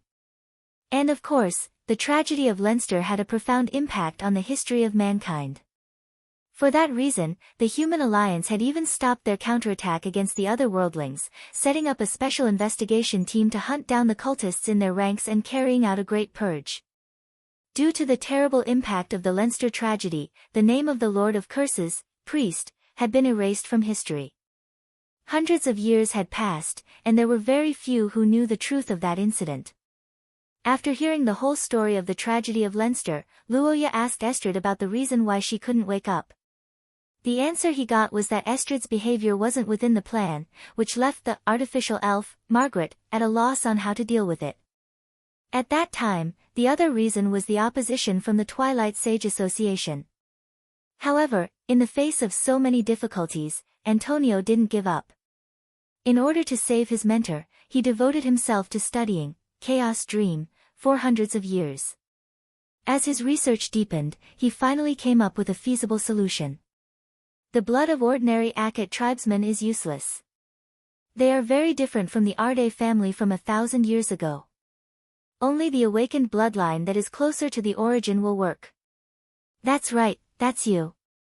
Another dream demon bloodline in the country of knights. Upon hearing Antonio's words, Luoya narrowed his eyes and his pupils contracted abruptly. You're tuning in to the Blissful Bookshelf YouTube channel. We're so grateful for your support, and don't forget to subscribe to join us on this incredible journey through captivating stories. Your generosity through donations truly makes a world of difference, as it's the primary source of revenue that allows me to expand and enhance this channel for you. Thank you from the bottom of my heart for being a part of this adventure.